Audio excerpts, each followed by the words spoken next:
Okay, thank you. So that's an introduction to Alien Cross, which we'll talk a little bit more about later, which is a project involving them and many others. And that Lemurian thing, I didn't even know this until after I was working on the script for them. That's like Atlantis. A lot of people believe it really existed and this really sunk in the ocean. And so the whole magical question was what would happen if they had survived and they're living underground. And Hana is half human, half Lemurian, because her mother had been rescued from the Dust Bowl. And so some DNA things going on there. So it's really a very fascinating concept, but it does have that magic of Star Trek, which is telling stories about today, about what we're going through, about their worries about our concerns with nuclear weapons and things of that nature, which makes it a lot of fun. Let's bring out everybody that you just saw in the video. We'll start with Sean Kenney. All right,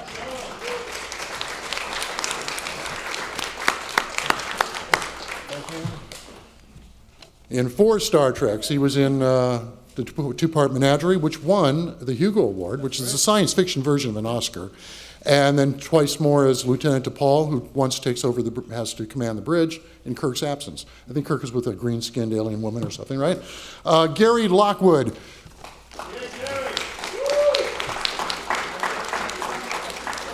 Come on, get up on the screen. You can do it, God. Come on, God.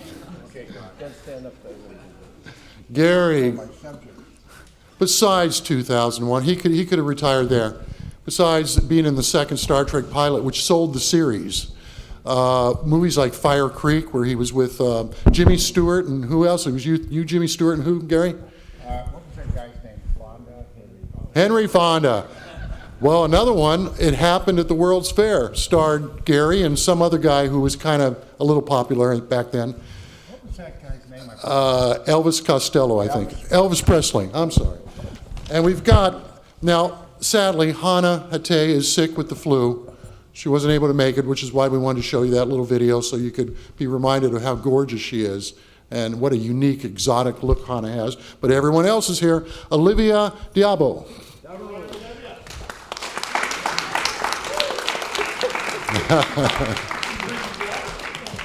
D'Abo means bearer of water. Yes, No, it's a bus. I'm here. That's right. Huh? I've got one right here, sir. No, a water carrier is called a Vasa Trekker. Basa Trekker. Okay. And besides those clips, I mean, my God, Olivia has over 100 credits on Internet Movie Database. Busy lady. And from the Wonder Years, too. Remember there in the Wonder Years? One of my favorite shows ever. Well, I want to thank everybody for coming out today. And also, we have to thank a few organizations that made this possible. First, the Cupertino Library Foundation, which I'm a board member of. But we have a few other board members here from the Library Foundation. If they can, Henry, can you wave your hand? And Diana, right there. Let's thank them. Also, I want to thank the city of Cupertino, for providing this space today for us, and also all the video. All of this is being live recorded, live streamed, and so for those who are not able to make it today, it'll be an opportunity to see it online. Also, want to thank the Cupertino Library and Claire. I'm going to pronounce her last name, Valesso. Anyway, Claire, raise your hand there. So without the Cupertino Library, which is probably the most beloved facility here in Cupertino, this event would not be possible. There's a lot of information that's related to this event that the library has put out in what's called a Pathfinder. So there's a lot of information at the library about sci-fi and so forth. So yeah, I think we're at a unique event today. Last night we went out for a really nice dinner over at Mandarin Gourmet, and at dinner I learned from Gary that he has working with Elvis Presley, and I thought, gosh, I never thought I would be in a room 1 degree away from somebody that knew Elvis. And I hope he gets an opportunity where somebody asks the question, tell me what it was like to work with Elvis Presley. You know, was he a nice guy? Was he great? You know, what was it about? So Gary has a lot of stories, and he also impressed me. He told me a story about how he was able to memorize the serial numbers on bills, not just one, but 10 of them in a row, backwards. So he looked at them for maybe a minute. 20 seconds. 20 seconds, excuse me. That was the rule. And 20 seconds, gave it to somebody else, and with that, won a bet for about $5,000 because he got it right. So I said, why don't you try one bill for me tonight? And he read it backwards perfectly. Photographic memory here. That's impressive. I don't really think it's photographed. Well, it's a really good memory. So there's a lot of other talent here. Sean and I have been, Sean has been to all of these events in the past, and when I see Sean, I call him Captain. And Olivia, it's a pleasure to meet you the first time, and we also have, you'll get to meet Russ Emanuel. Russ is a director of this new series that they're putting together. It's quite unique, called Alien Cross, and Russ is it's an opportunity, anybody that's interested in the entertainment industry, about what it takes. He has directed so many films, and you'll learn about that in a short video clip. So again, I want to thank, I hope I didn't miss anybody. If I did, I apologize. I do want to bring up the Vice Mayor and Mayor-elect to say a few words. And then after he's finished, I'm going to have Claire come up here from the library to say a few words as well. And then I'm going to bring it back to Mark, and then we'll get back into the program. So Vice Mayor Darcy Paul.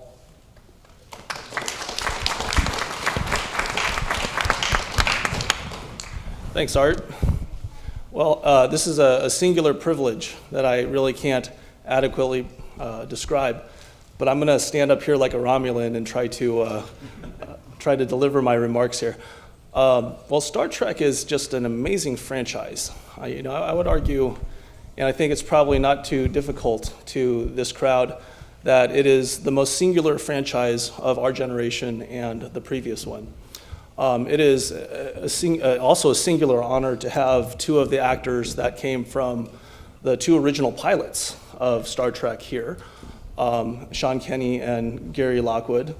And I believe that both of you were stars in respectively the first pilot and effectively what was the second pilot of the original series. So He was in the first. Sean was in the first and you were in the second, Gary. And it's just, the continuity that this represents is remarkable. On a private level that I'm going to make public now, I feel that there's a singular actor in our generation. My two favorite shows are Star Trek and Law and Order.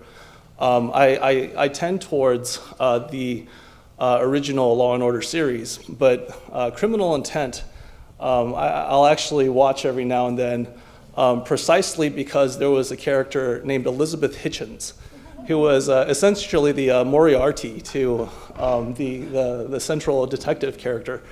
And lo and behold, we have that actor here today, Olivia D'Abo. And I never dreamed that I'd be sharing a stage in the civic arena with that actor. It was an amazing job that you did, and I think that we're extremely fortunate in Cupertino to have you here today. And of course, ultimately these things come down to the writers. From Isaac Asimov over to the writers that we have in our landscape today. Marc Cushman, who has a wide and varied number of writing credits, put Sarek back on the map with respect to the next generation. And in previous years, when we've had these events hosted by Blue Light Cinema, and We've had the Star Trek actors come here, as well as Mr. Cushman. You've got a sense of, okay, where's the franchise going? But especially right now that it has been revitalized. You know, if you're willing to pay that subscription, you can see those 7 or 8 new episodes that have come out. You do see the continuity. And with Marc's writing, he really humanized that particular character. And you could see it in the revamp of the movies, as well as the connection to the modern day series. That character, Sarek, you know, which is ultimately reflective of what the Star Trek franchise is about, those human connections, was really fleshed out in that revitalization.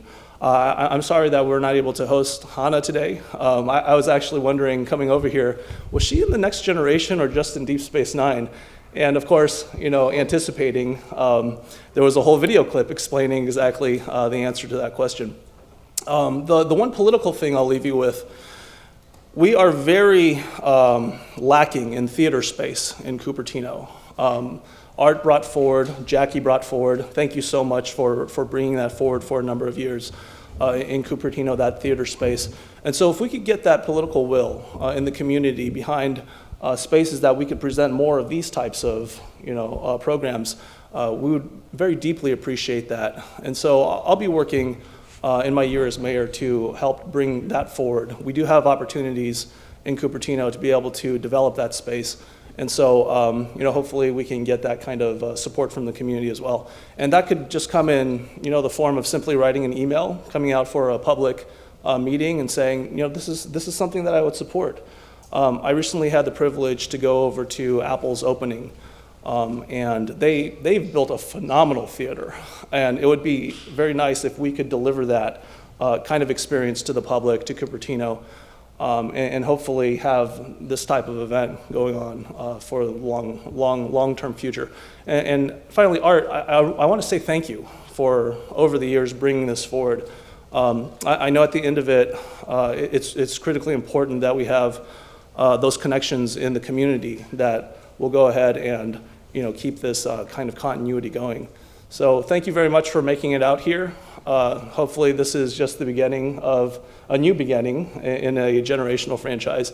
And hopefully we'll be able to see this for many more years to come. I will try, you know, speaking of the pay requirement for the new series, I will try to get that shown probably in this hall, sponsored by the city, if we can pull that off in the next year. We'll see how much pull the mayor ends up having. So thanks very much. See you.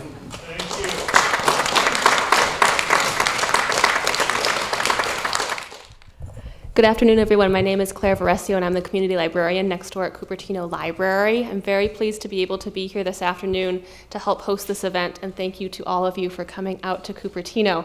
As Art said, yes, our library is very much beloved by our community. I think I, as a librarian, and probably all of you in film and television as well, can attest to the power of story to help us better understand ourselves and each other.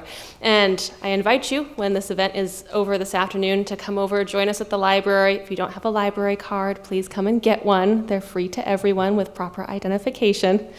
And I hope that you are able to learn from the talent that's here this afternoon and to take something away with you that can help you think a little bit more. Fantasy and science fiction definitely have the power to do that for us. So thank you all very much for coming, and I hope you enjoy the event. A few parting gifts. Sure. Okay. This is my latest book, Okay. which is on Irwin Allen and Lost in Space. It's the 3rd volume because nobody ever covered Irwin Allen. He was the most successful producer in TV. He had 3 hour-long shows going consecutively in the 1960s. Even Quinn Martin didn't have that. And he was making science fiction. But this takes us all the way up to the new Netflix series, which is premiering in 2 months. Excellent. Which has a $90 million budget. So that's for you. It's signed. My publisher asked me to bring up this for you. It's autographed by the author, Cy Shermack, who produced William Shatner and Barbary Coast, Kolchak the Night Stalker, Ironside, who was the first protagonist on TV who was handicapped, The Virginian, Chips, The Bold Ones. So that's autographed by Cy to the library. And this doesn't come out till tomorrow. So you don't officially have I can't put it. it on the shelf until tomorrow then. Eric Lewald was the writer for X-Men, the animated series, and this is all about the making of that show. And he autographed this for your library as well. Wonderful. There go. Thank you very much. Thank you.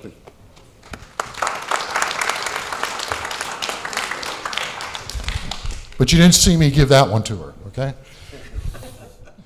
It's not published till tomorrow. I don't know how I got one. How's it work? So anyway, thank you all for coming, and it's wonderful to have you here. It's always wonderful for me to talk about Star Trek because I grew up watching that show, and that show had such an impact on me as an individual because nothing else on TV was talking about the things Star Trek was talking about. I mean, you had shows about racism, sexism, God, the Vietnam War, overpopulation, you name it. They did episodes about this, which is why Star Trek was taken off of NBC. There's a lot of folklore about Star Trek. And that's why I wrote this book series, which Gene Roddenberry got me started on. And then Bob Justman, his co-producer, gave me many, many interviews and all these memos, thousands and thousands of memos from every episode between them and the network, and letters that Gary wrote complaining his part wasn't big enough, things like that, right? Remember those letters, Gary? No. And so the Mark, ratings were pretty actually, soon I'll have a moment here. You will. Be You will. cautious. You will. Cautious. I'm going to nail you. I'm going to be very nice to you, Gary. There's so much folklore. Everybody thinks. What's the most common thing we've heard about Star Trek? Why did it go off of NBC? Poor ratings. And you know, I was a kid, and everyone I knew was watching it, but not just my peers, but their parents. I thought, how does this have poor ratings? So when we did this book series, we licensed the Nielsen ratings for every single episode. Star Trek was NBC's top-rated Thursday night show. They tried to cancel it. They moved it to Friday. It was their top-rated Friday night show. They tried to cancel it. They got over 1 million protest letters. People were marching on NBC Burbank and NBC Rockefeller Plaza. So they moved it to the death slot. Do you know what the death slot is? Where would you want not to be? The death slot, definitely, even though I don't know what it is. Friday night, 10 to 11. Okay, yeah, doesn't sound The college kids are out, the teenagers are out, the little kids are in bed, Yeah. and mom and dad back then aren't going to watch Star Trek. They're going to watch whatever is Kraft Music Hall or something, right, back then. So there was a death slot. Yet the first episode of that third series beat the 2-hour season premiere, 2-hour premiere of Hawaii Five-0, which ran for 12 years. It had a 36% audience share. Star Trek did. So the truth is out there. They took the show off because it was too topical for television back in those days. And there was constant fights, and you can read those in the memos. It's a very fascinating process to go through. So that's why I wrote those books. So now Star Trek, they made the Menagerie with Jeffrey Hunter, which was actually called The Cage. And it didn't sell because NBC thought it was too cerebral. It required too much thinking. And they wanted action adventure. Now, in NBC's defense, they stood up and applauded it, the executives, when they screened it. But they said, we're not going to be able to find a sponsor for this because the sponsors won't get it. We need something more action-oriented. And that became the second pilot, which they brought in Gary, which was called Where No Man Has Gone Before. And you knew Gene Roddenberry already. How come? And please use your microphone. Did you want to know why? Why? I had done a show that he produced and directed called The Lieutenant. Well, he didn't direct them, but he was script supervisor, and he created the idea. I think it was NBC was the same network, wasn't it? Yeah. And I did 40 shows, and then I went off to do the Kubrick film. And when when a Menagerie did not sell, he then called me up and he said, I've been told to try to get you. I mean, that's the way it came to me. And he said, I was told to try to get you because of a relationship from the lieutenant, and I'd like you to do this show. So I'm about a minute from the end here. And so he sends me out a script, and I read it, and I said, so Gene, I get hit by some sort of outer cosmic type force? He said, yeah. And I said, then I become like, what, God? And he said, yeah, and we all know that's who you think you are. Well, I got a laugh from this happening. Oh, did they? Oh, I'm sorry. I'm being redundant here, I'm sorry. Well, technology gets redundant. You know, the airplane stays in the air because of the vacuum on the top of the wings. What can I say? Anything That else? was random. Well, let's talk a moment about your experience making Star Trek. You know, because it's not easy. This show was probably the most difficult show to produce back then, except for maybe Irwin Allen's shows. Irwin was there a year earlier with Lost in Space, and a year before that with Voyage Beyond the Sea. And that opened up the doors for Star Trek, because the networks did not think you could make a show like that on a TV budget. And it turns out you couldn't. They went over budget constantly and over schedule. But Gary's episode, The Menagerie, cost $450,000. Where No Man Has Gone Before cost almost $400,000. And NBC said, you got to do them for under $200. They weren't able to. But they had the action, because you had Gary fighting with William Shatner, that tremendous action sequence at the end. Thank you, because I did the whole thing blind. That's right. You had to wear these contact lenses. And what Gary didn't know, the memos are in the books, is that they were worried because the guy who made the contact lenses, they didn't allow the heat generated by the eyeball to vent. So if he kept these in too long, they could blind him. But that wasn't a problem, because you didn't like keeping those in at all. At the end, I had to wear them on and off for 6 days. And on the last day, I swear to God, I couldn't keep them in more than about 10 minutes. They'd stick the plunger on my contact lens, which was this big, huge, thick thing that covered my eyes, and they'd go pop it out like that. And on the first day, Roddenberry came down and he said, so have you had on the contacts? And I said, you never said anything on the phone about me wearing these things. And I could realize that was part of the Roddenberry con. I liked that about him, but he was a con man all the way. But I'm an actor, and we're con men and liars. So it's kind of a combination of thieves, isn't it, really? Sean thinks I'm In the a bad person. Shakespearean era, you know, we were considered the lowest of all, right? Was the actors. Even if you go back and look at England, right? They were the dirt, right? It hasn't gotten a lot Just better. came up a few stratas. Now So, yeah. you, Sean, and I'm Yes. coming to you, dear, in just a sec, because I She- mostly want to She talk has to her. more to say than I do, I'm sure. You come out and do this pilot, and they had to put a whole mask on your face. They did. They put Levi's from a pair of jeans on your face. I saw the guy, the young makeup guy, because if you look, I have a scar on my face like this. At first, they put on a sort of, we used to use the word mercurochrome kind of makeup on me, which was purple, like this.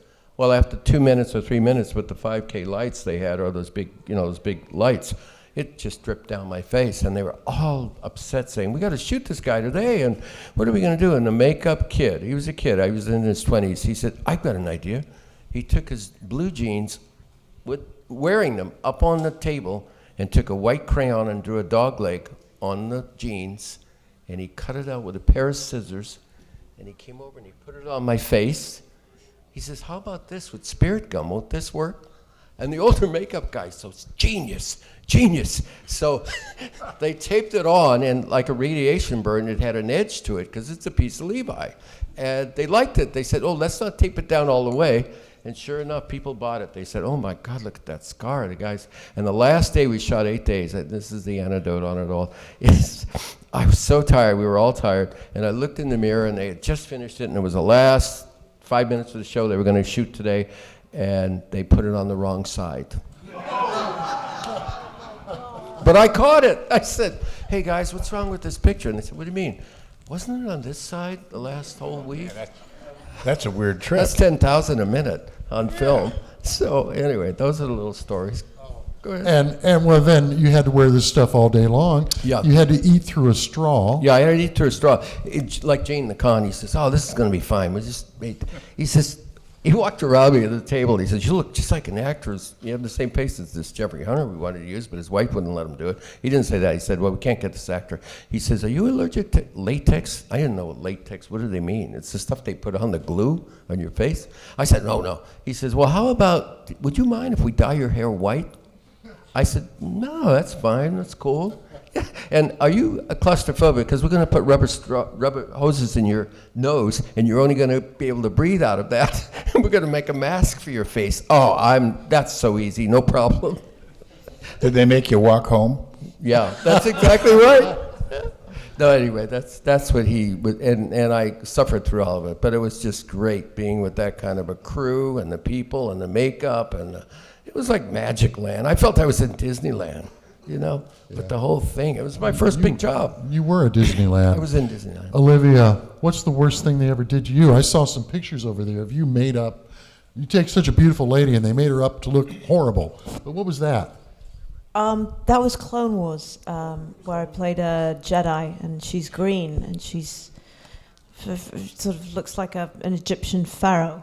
You know, she's got a really cool look. But yeah, no, it's not me. I just do the voice. However, they do take your mannerisms when you do animation stuff. Right. They have animators in there who sit there and you know, just try and match the likeness of sort of what's coming through you, so that they can integrate it into the character. But the worst thing, that they made me do on Star Trek. In any role, what was the worst thing? Because we're talking about the indignities actors have to deal with. What did they do to you?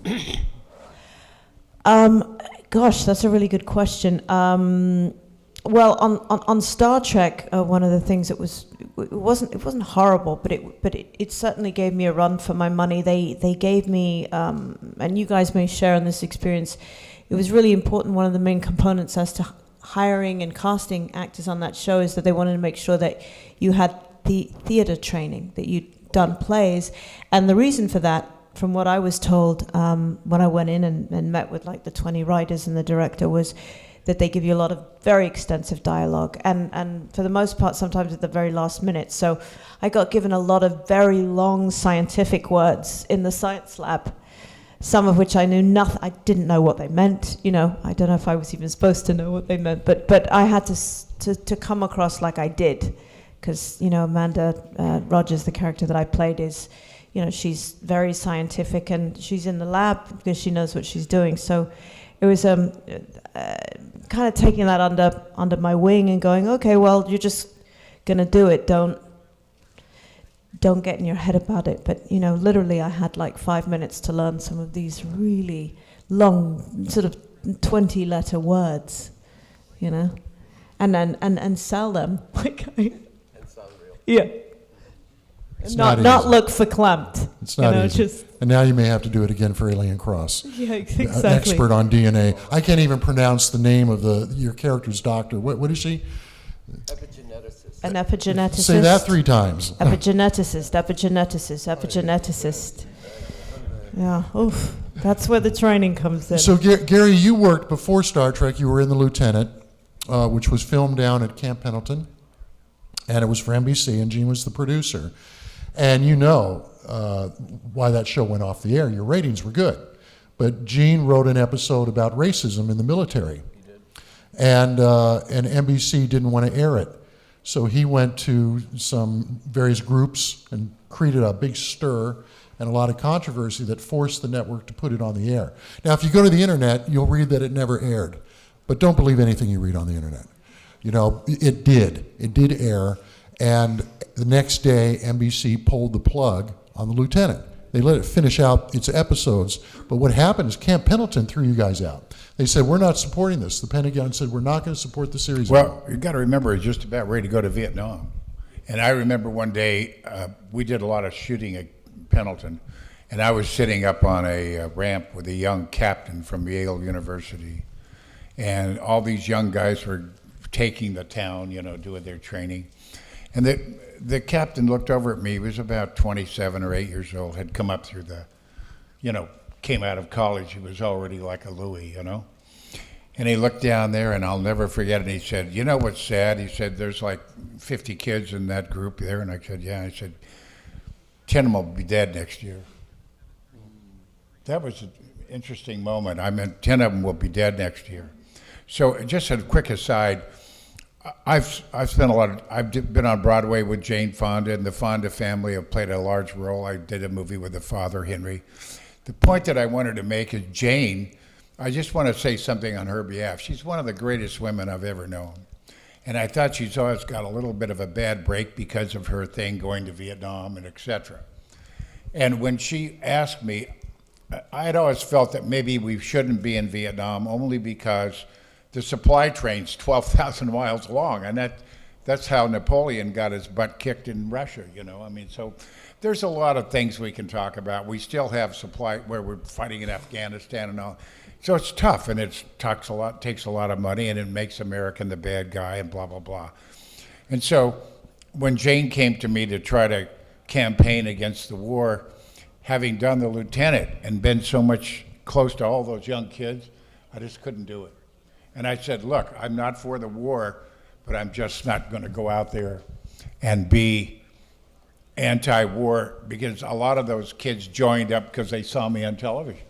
And they were over there getting their calipiges shot off, and I didn't go. Kind of appropriate conversation on Veterans Day weekend, you know? It is. I mean, it's, Yeah. you know, Sonny Bono was a very good friend of mine. Remember he wrote that song called The Beat Goes On? I remember when I was doing a movie called Fire Creek, and I was reading, I like to read, and so I was in my room. We were up in northern Arizona, colder than hell, and I'm sitting in my room, and I had never read Plato's Republic, you know. So I'm reading it, lying in bed with a whole bunch of cowboys. And as Art knows, I'm a poker player, and all those cowboys, that was what they were. They're all poker players. And Jack came to the door, and he said, Plato's Republic, huh? And I said, yeah. And he said, why are you reading that? I said, because I came across a chapter, and Plato was talking about the young people in the society at the time. And it just was perfect for the 60s. Remember how the kids were in anti-this and back in against Chicago and the marches and everything? And everything that Plato had written 2,000 years ago could have applied just like today or whatever. So now it's done with a cell phone, but it's the beat goes on. Thank you, Sonny. Yeah. And I've got you, babe, Gary. Huh? I got you, babe, Gary. No, you're sitting next to the babe. Do you feel like you grew up in the 60s? Because on the Wonder Years, it took place in the 60s. So you had to really become immersed with that whole culture. Or were you faking it? No, well, a little bit. But I was lucky and fortunate to have moved to Taos, New Mexico when I was 9, and I feel like I caught the tail end of Americana there. It was a place where they shot Easy Rider, and the first night that I arrived, my brother and I, and we sort of put our cats, we shipped these cats, our lovely cats, and they were never the same since, when they arrived, because we'd stopped off in Chicago from London. But so we kind of dropped our bags at this new house that we were living in, which was all made out of adobe, and it's amazing Southwest, American Indians and wonderful Spanish, Hispanic culture. And then we went to the Pueblo, the Native American Pueblo there in Taos, and Dean Stockwell was there, and Dennis Hopper, and Neil Young, and Russ Tamblyn, and they're all wearing sort of ponchos and kind of wanting to be Indians, if you will, kind of really, really trying to integrate into the culture, and just everything down to the music and the way people dressed and the bohemian lifestyle there, which was such a culture shock coming from England. But what it gave both my brother and I as kids is this great sensibility of not only knowing what it was like to be a minority, because we were a minority there amongst the rest of the culture, and just this great free-spirited way of life, which I think I very much captured. And then I decided when Karen from the Wonder Years, that role kind of came into my life, I just felt like that, having had that experience really helped me play her. They did a funny parody on Star Trek on Wonder Years. And, and Fred Savage played Captain Kirk. Oh, and right. He did kind of Spock's brain. Were you in that skit? I don't think I was, or I would have remembered, but... You would have got to wear the uniform? Yeah, I would have. Yeah, I played Jack's secretary at the office, where Fred goes to the office with his dad, which was like the second show. But yeah, no, I don't think I was in that one. But it sounds amazing. I've never seen that one. I have You to gotta watch see it. You can just search it out on YouTube. You'll Okay. probably be able to just watch, because I think Fred Savage was dreaming. He fell asleep watching Star Trek. Right. And so they reenacted a scene from Spock's Brain. And he cool. was dressed as Kirk, and everybody's friends were dressed as the other characters. Yeah. And he was doing the pain thing, you know. Right. all that. Of course. Do a little search. I'm sure you'll find it. It's hysterical. Yeah. So, Sean, Gene did appreciate your suffering on the menagerie.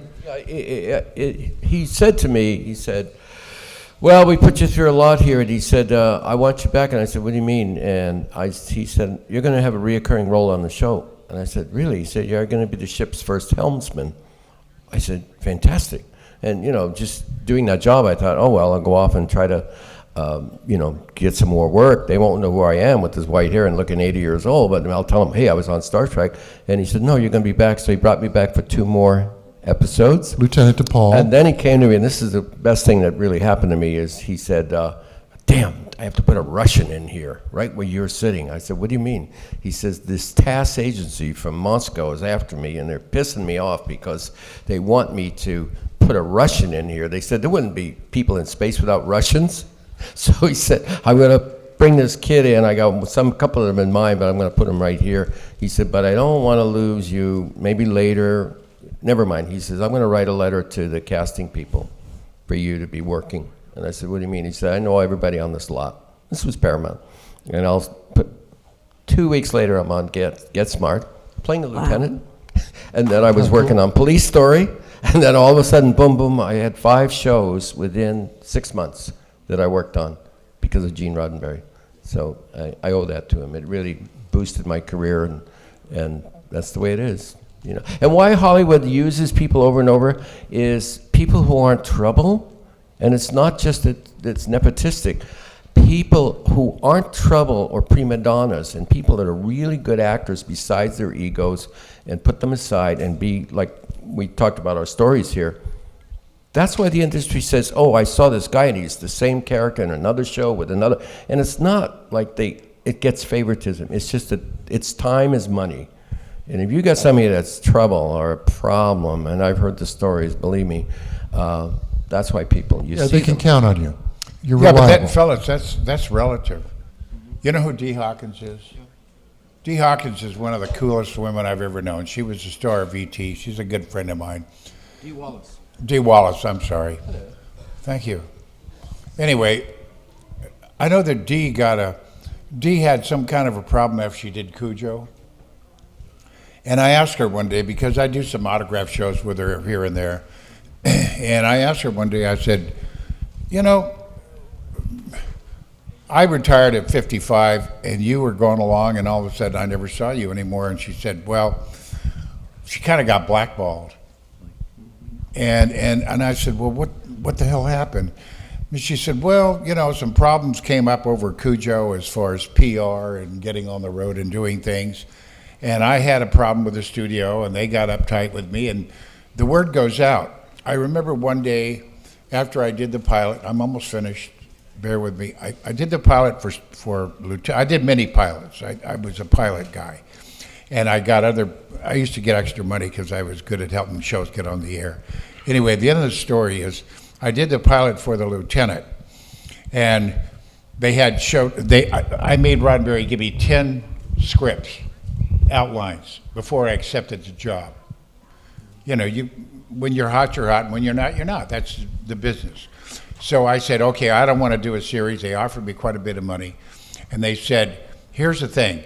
These are the 10 shows. So I approved every one of 10 ideas. We sold the pilot, we went to shoot, and on the very first show was to star Robert Montgomery's beautiful daughter. What was her Elizabeth. name? Elizabeth Montgomery and Robert Redford. And both of them, we had a great script, and when the NBC pulled the script, all these actors started backing out. And I said, well, wait a minute. I approved those 10 scripts. That's not fair. So I said, I'm not going to do the show either. Hell.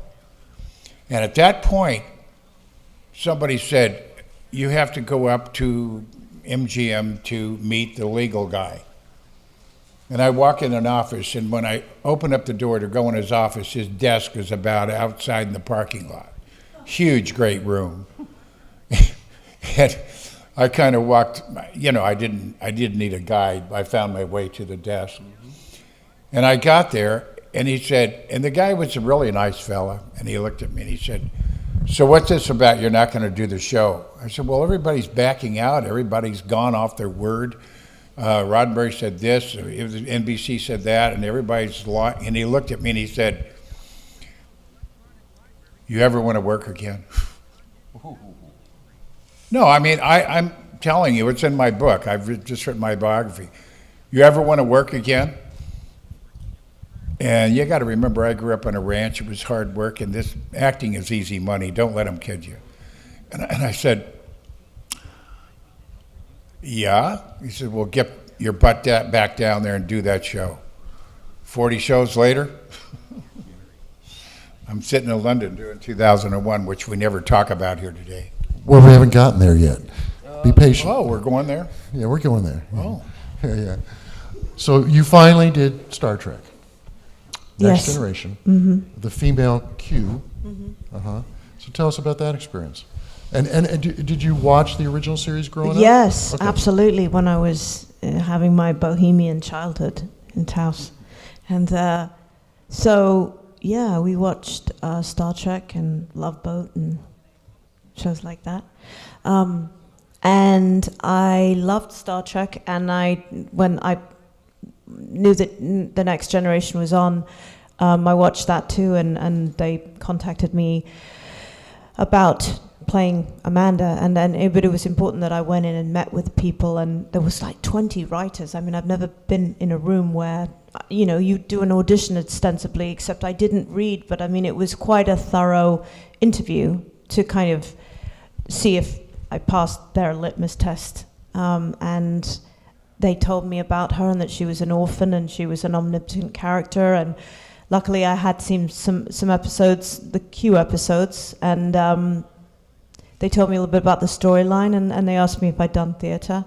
And, and then I heard back sort of a few days later, that they were willing to move forward with me. So I was really ecstatic and over the moon, and then I read the script. It's funny, I do a radio show on Fridays on iTunes. It's primarily a music show, but we cover all kinds of topics. And there's been a lot of Star Trek coming up on our show. In fact, I just did a show with a guy who has a podcast on Star Trek. And then just recently, the guy who wrote that episode that I was in just kind of came out of the woodwork too. So I'm going to interview him as a guest. And incidentally, it was written as a male role initially. Amanda Rogers was a male. They decided to make her female, which is probably a good idea because of her relationship and the tete-a-tete, just masculine and feminine between her and Q. But yeah, I had an amazing experience, not dissimilar to both of you, as I'm sure, but it just felt like a very spiritual, out-of-this-world experience. I had a sort of out-of-body experience.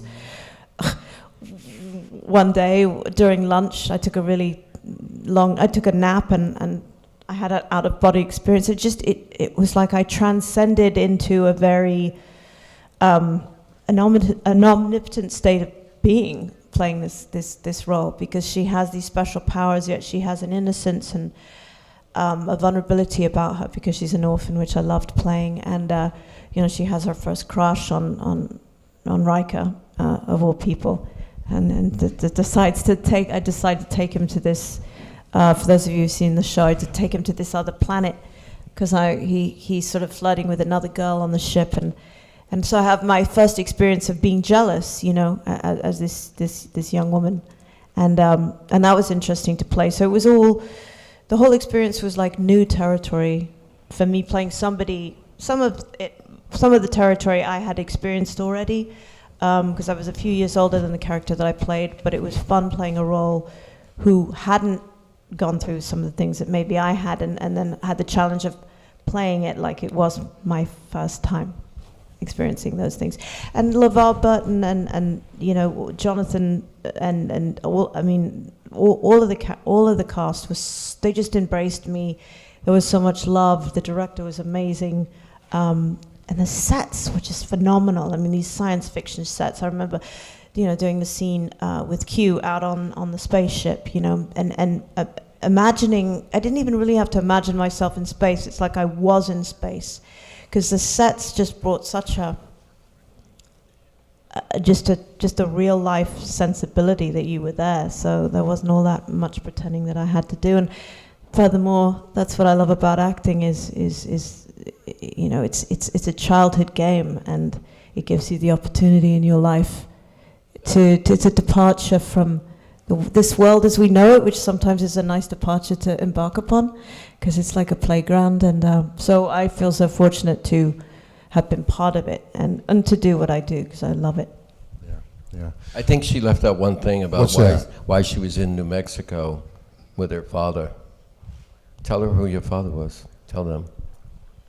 My dad is an amazing musician who was the lead singer of a group called Manfred Mann, for those of you who know. And I love this song. Mighty Quinn and Do-wah diddy. Do-Wah Diddy and Blinded by the Light.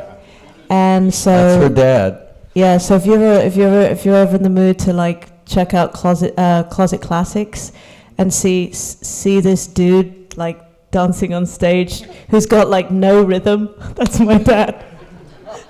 Really, he sings brilliantly. I was just in New Orleans with him, and we were in a couple of blues clubs, and they're like, "Hey, Mike, get up and sing," and he sings Hoochie Coochie. You know, your hoochie coochie mama. He's just like really going for it. And he has some soul now, and his hips actually have some coordination. But but it's taken him like 30 years to get there, because he was a public school boy, so you know he went around sort of speaking like that, and I'm so terribly happy to be a musician. I'm really rather honored. It's like, Mike, just have a cocktail, relax. It's rock and roll, man. You know. But then after he left Manfred Mann, he really became a serious songwriter, and he wrote a song that you may know called "Build Me Up, Buttercup" for the Foundations.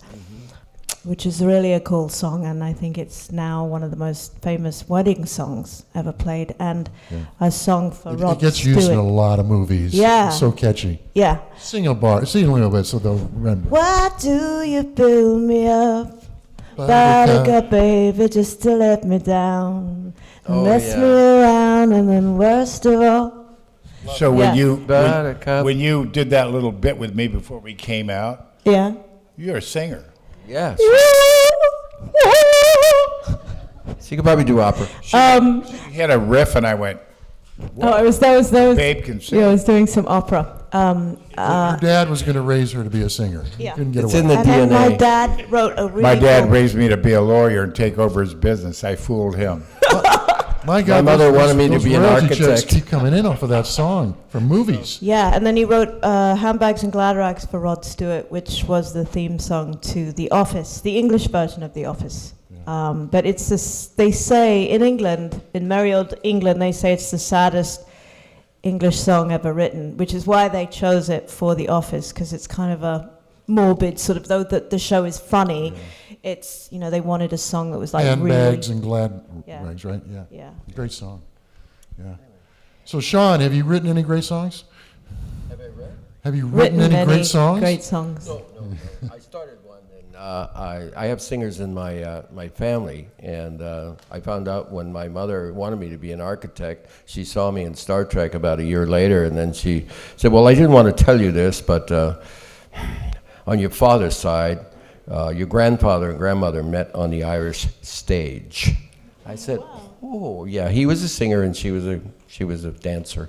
So in the DNA, as my brother's a doctor in Boston, and he says, it must be in the DNA because Laurie McKenna is my cousin, and she just got Songwriter of the Year, CMA Awards. Yeah. And then I have another singer in my, I have two more singers in Do my you family. sing? No, I couldn't reach the third octave, fourth octave, and that's why I went to drama class, because there was a woman, she was giving me co-readings down in L.A., and she says, oh, I have a friend here that, and here I am coming from her friend who's upstairs who's giving me singing lessons. And she said, why don't you go down, she didn't want my money, why don't you go down and take some acting courses with my friend? That's how I started to do co-reading with her friend, so I knew my voice was not, I can carry a few But notes. you've taken care of your voice because you don't smoke. Yep. When you guys go over to his table later, there's a please. picture over there on that banner. He was the Winston man. Remember the Marlboro man? He was the Winston man. Wow. But you never smoked a cigarette, did Never. you? Yeah. Never. Good for you. Not done. And Tom Selleck and I went to the same interview, and we're at a place in, I think it's Chateau Marmont. You mentioned it, one of you? I used to play Yeah, cards. okay, at the card place at the Chateau Marmont. And we go in, and all these people are from R.J. Reynolds, from down in wherever that is, North Carolina, and the whole place is full of smoke. And Tom and I walk in, and we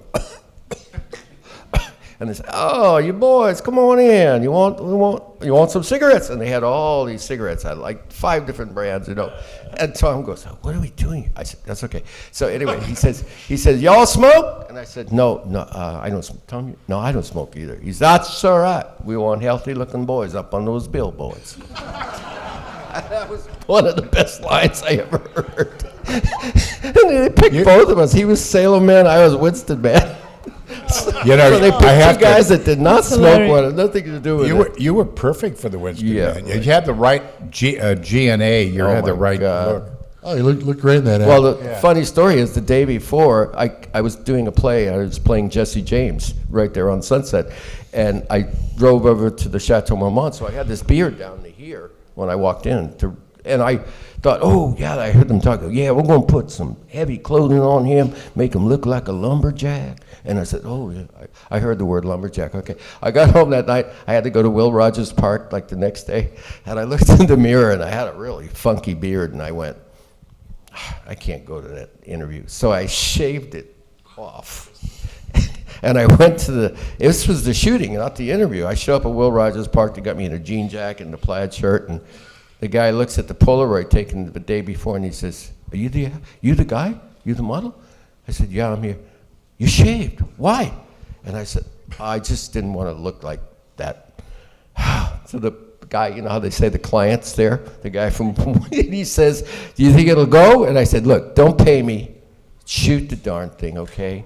Maybe it'll work, okay? So they shot the Winston ad that way, and then it was the biggest, not to brag, it was like the biggest one in R.J. Reynolds' history. I was up in Times Square, went everywhere. So I said, see, an actor's, like you said, an actor's intuition is sometimes the best, really. That reminds you of the real story story. about Alfonso Bedoya, remember? Oh, No. yeah, that's a great story. I told you the story about Alfonso Bedoya. It's a long one, I though. wasn't listening. Oh, okay. But no, he does, oh man, you do, what's his name? John Huston really well. John Huston was a friend of mine. I also design homes. And I designed a paint studio for him and some other things. Anyway, John was a really fantastic guy. And one day, I said something to John, and he told me this story about when he made Treasure of the Sierra Madre. And Alfonso Bedoya was this great Mexican actor who had these really terrible teeth. Maybe you remember. Treasure of Sierra Madre is an incredibly great movie. And he has one of those badges. I don't want your stinking badges. You know, famous line in the cinema history. And so he interviews Bedoya in Mexico City. And Houston he had a citizenship in America and the U.S. I mean, in Italy, I've got to get Mexico and the U.S. So he was casting the Mexicans down in Mexico City. And Bedoya comes in with these terrible teeth, and Houston looks at him. And all great directors are really photographers. And he looks at these teeth, and he says, boy, that'll work. So he gives Bedoya some money to travel up to northern Mexico where they're shooting. And when he gets there, he took the money and got a ride up there and took the money and fixed his teeth. And he comes in the room, and Houston says, my God, Alfonso, what in the hell did you do with your mouth? And he said, He talks just like a... and he says, oh, Senor Houston, you know what happened was you give me the money to come up here, and I went to the dentist. I got my teeth fixed for the movie, like this. And Houston says, you what? He says, yeah, I got my teeth all fixed. I got a new mouth. And he says, you're making me laugh. I can't. I hear it every time. I still laugh, though. And he says, oh, for God's sake. All right, that does it. Every morning he had to go to makeup to get the teeth back made. Blackened. He had to go back and they put all this stuff on his teeth to make him look funny again. Houston was actually kind of nice about it. I thought he'd blow up more. No. So I tell you, I love that. Houston was a really neat guy. I liked him a great deal. I was directing a show once, and this guy in the cast got a haircut in the middle of the show. You know, he goes out and he comes back the next That's day crazy. and he got a haircut. Really? Yeah, it's just crazy. That's why when you mentioned before about the actors who work a lot, it's because you've never gotten a haircut in the middle of a shoot, right? You don't do that. Not a good idea. But some do, you know? It's crazy. Now, let's talk about 2001 for a minute. So not a long story because we got a lot to get covered here. It's a segue from Star Trek to 2001. But I was going to give you a fast one about things that happen on a film. When Kubrick was shooting 2001: A Space Odyssey, we had this incredible set, which is like, you know, when we were in orbit, you know, when I was on the way to Jupiter. I wasn't a part of it. Well, no, the thing that moved around, that's what I shot in. But earlier, they had the space station, see, and they're setting up conversations before they launched to Jupiter.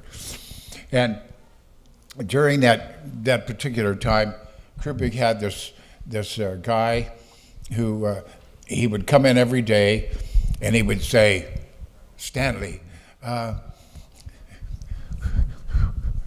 God, Stanley, I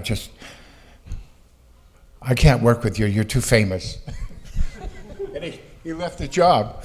I mean, have you ever heard of an actor gets a job, and Kubrick never did audition very much. He selected people's faces and things. That's why I've always said great directors are photographers. Yeah. And the guy comes in, and he's so in awe of Kubrick that he left the job. It's funny. Anything like that? No, yeah. Yeah. Pinewood, right? Pinewood Well, your Studios? mother was in the picture, Yeah, wasn't she? yeah. She had the first line. Huh? She had the first line. Her mother. She was in the pink hostess suit. And there's you come around. There's the food, yeah. It's right after the scenes with the monkey. You know the monkey. Did she get the pin? Did she take the pin from Haywood Floyd? No, that was another gal. No, it was another girl. There were several girls. Something was floating, no gravity, and she had to take it. No, the lady came and got the pin. Yeah, no, I remember. No, that wasn't her. That wasn't your mom. No. Can I generate a story out of him that he told me, because he tells so many. They're not lies, they're real stories, okay?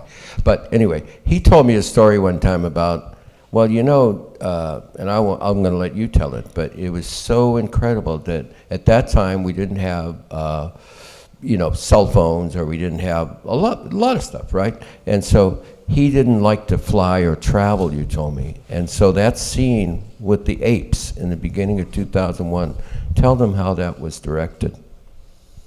Oh, that was really neat. They went down to Africa. Stanley sent somebody to Africa, and Stanley was a very precise man who had the whole vision of the picture in his head. And he was always making adjustments. That's why he was so great. If something would happen story-wise, he'd make an adjustment. So you can storyboard out a picture, but if things happen between actors, certain scenes come along, and they can change the direction of a film, and now the storyboard has to make an adjustment. So the really great directors are basically photographers. So he sends his team out to Africa to photograph all the planes and everything for the man apes. And then they come back, and he gets all these mimes, to dress up like monkeys. They're hours in makeup in the morning, and they shoot the Dawn of Man, and it's all done with front projection. So what they would do is they would be on a blue screen. And then they do their whole thing, and then the whole African plane came in later.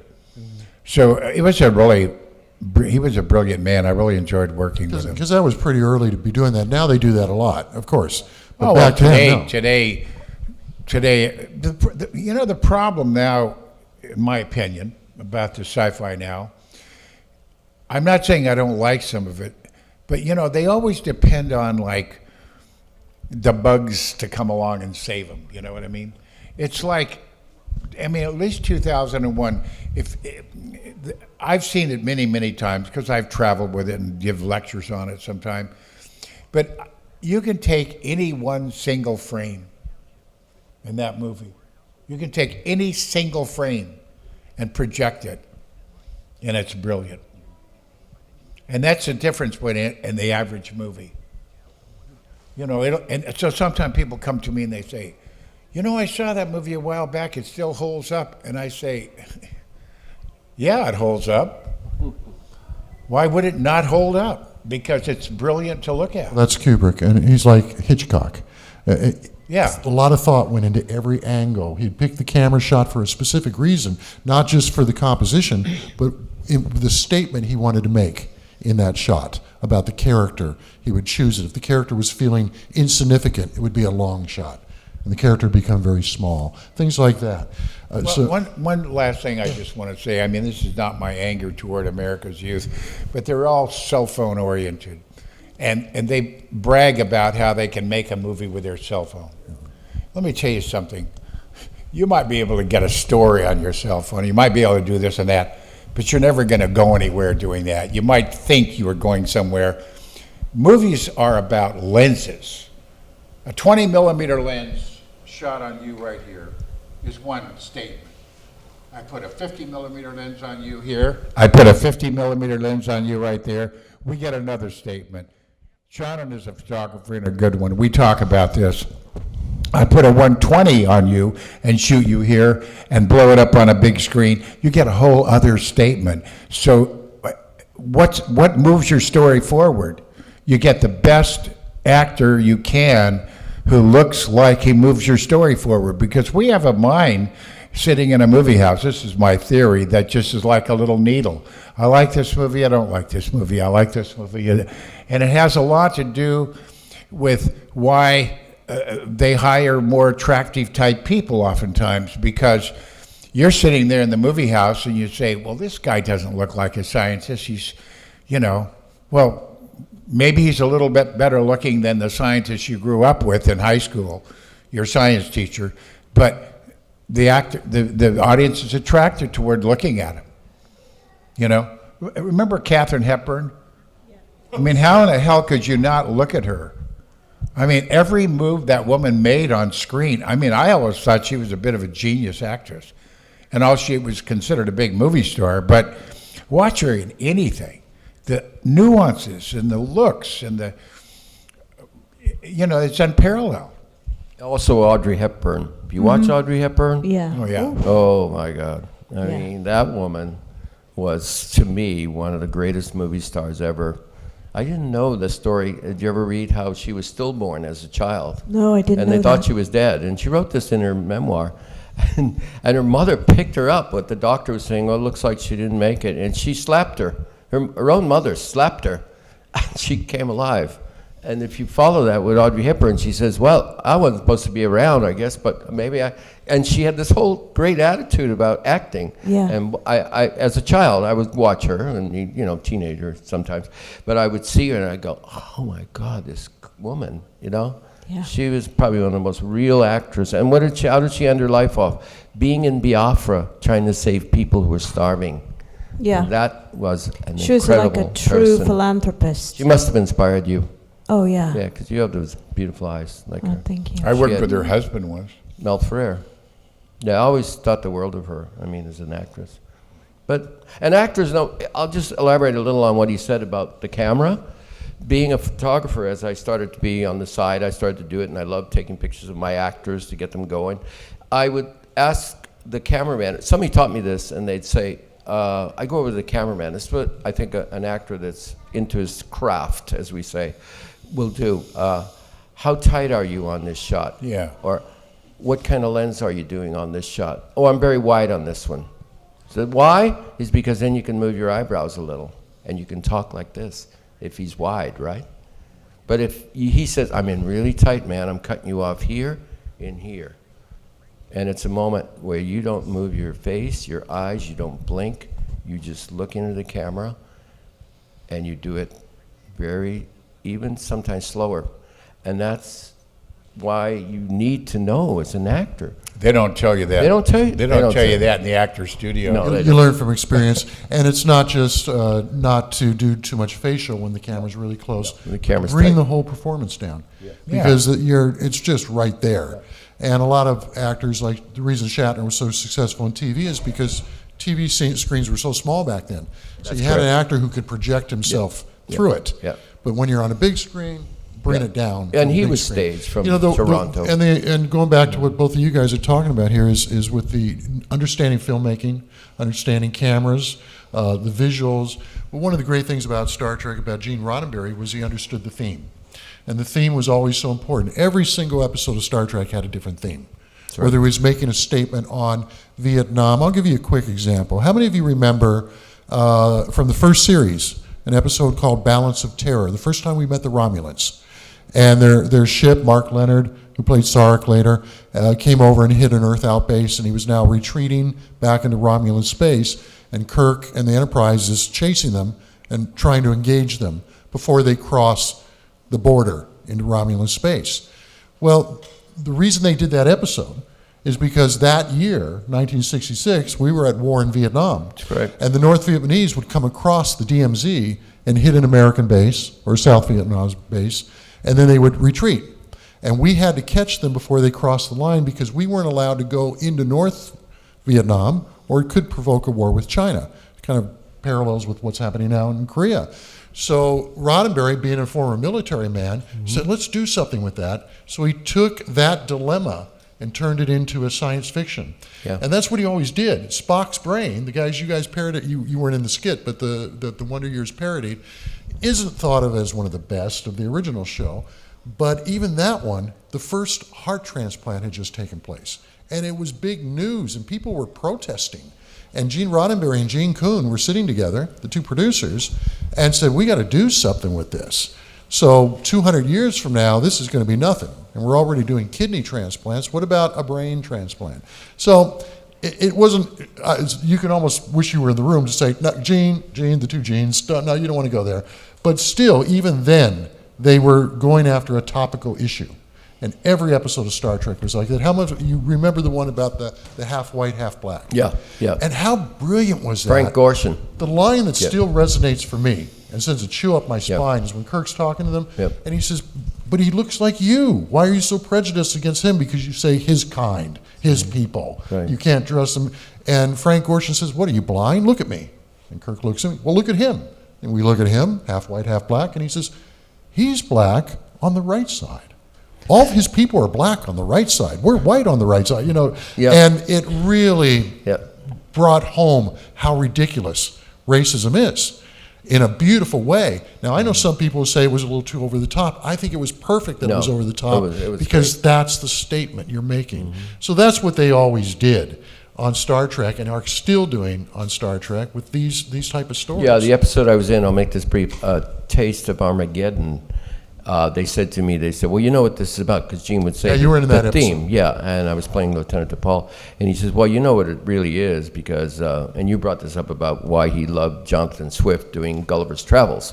This was Gulliver's Travels in space, and it was 200 years later. So he could say things about the king, i.e. the United States, or say things about racism, i.e. because of the 200 years he pushed it ahead, right? Which was brilliant that he did that. So I asked somebody, one of the guys, I think Mark, I think Joe Pevney was directing it. I said, what's the deal in this? And what, he says, well, you know what? War is such a terrible, terrible thing. And you would think that these people, maybe 200 years from now, they're not warring anymore physically, but they're having like a board game.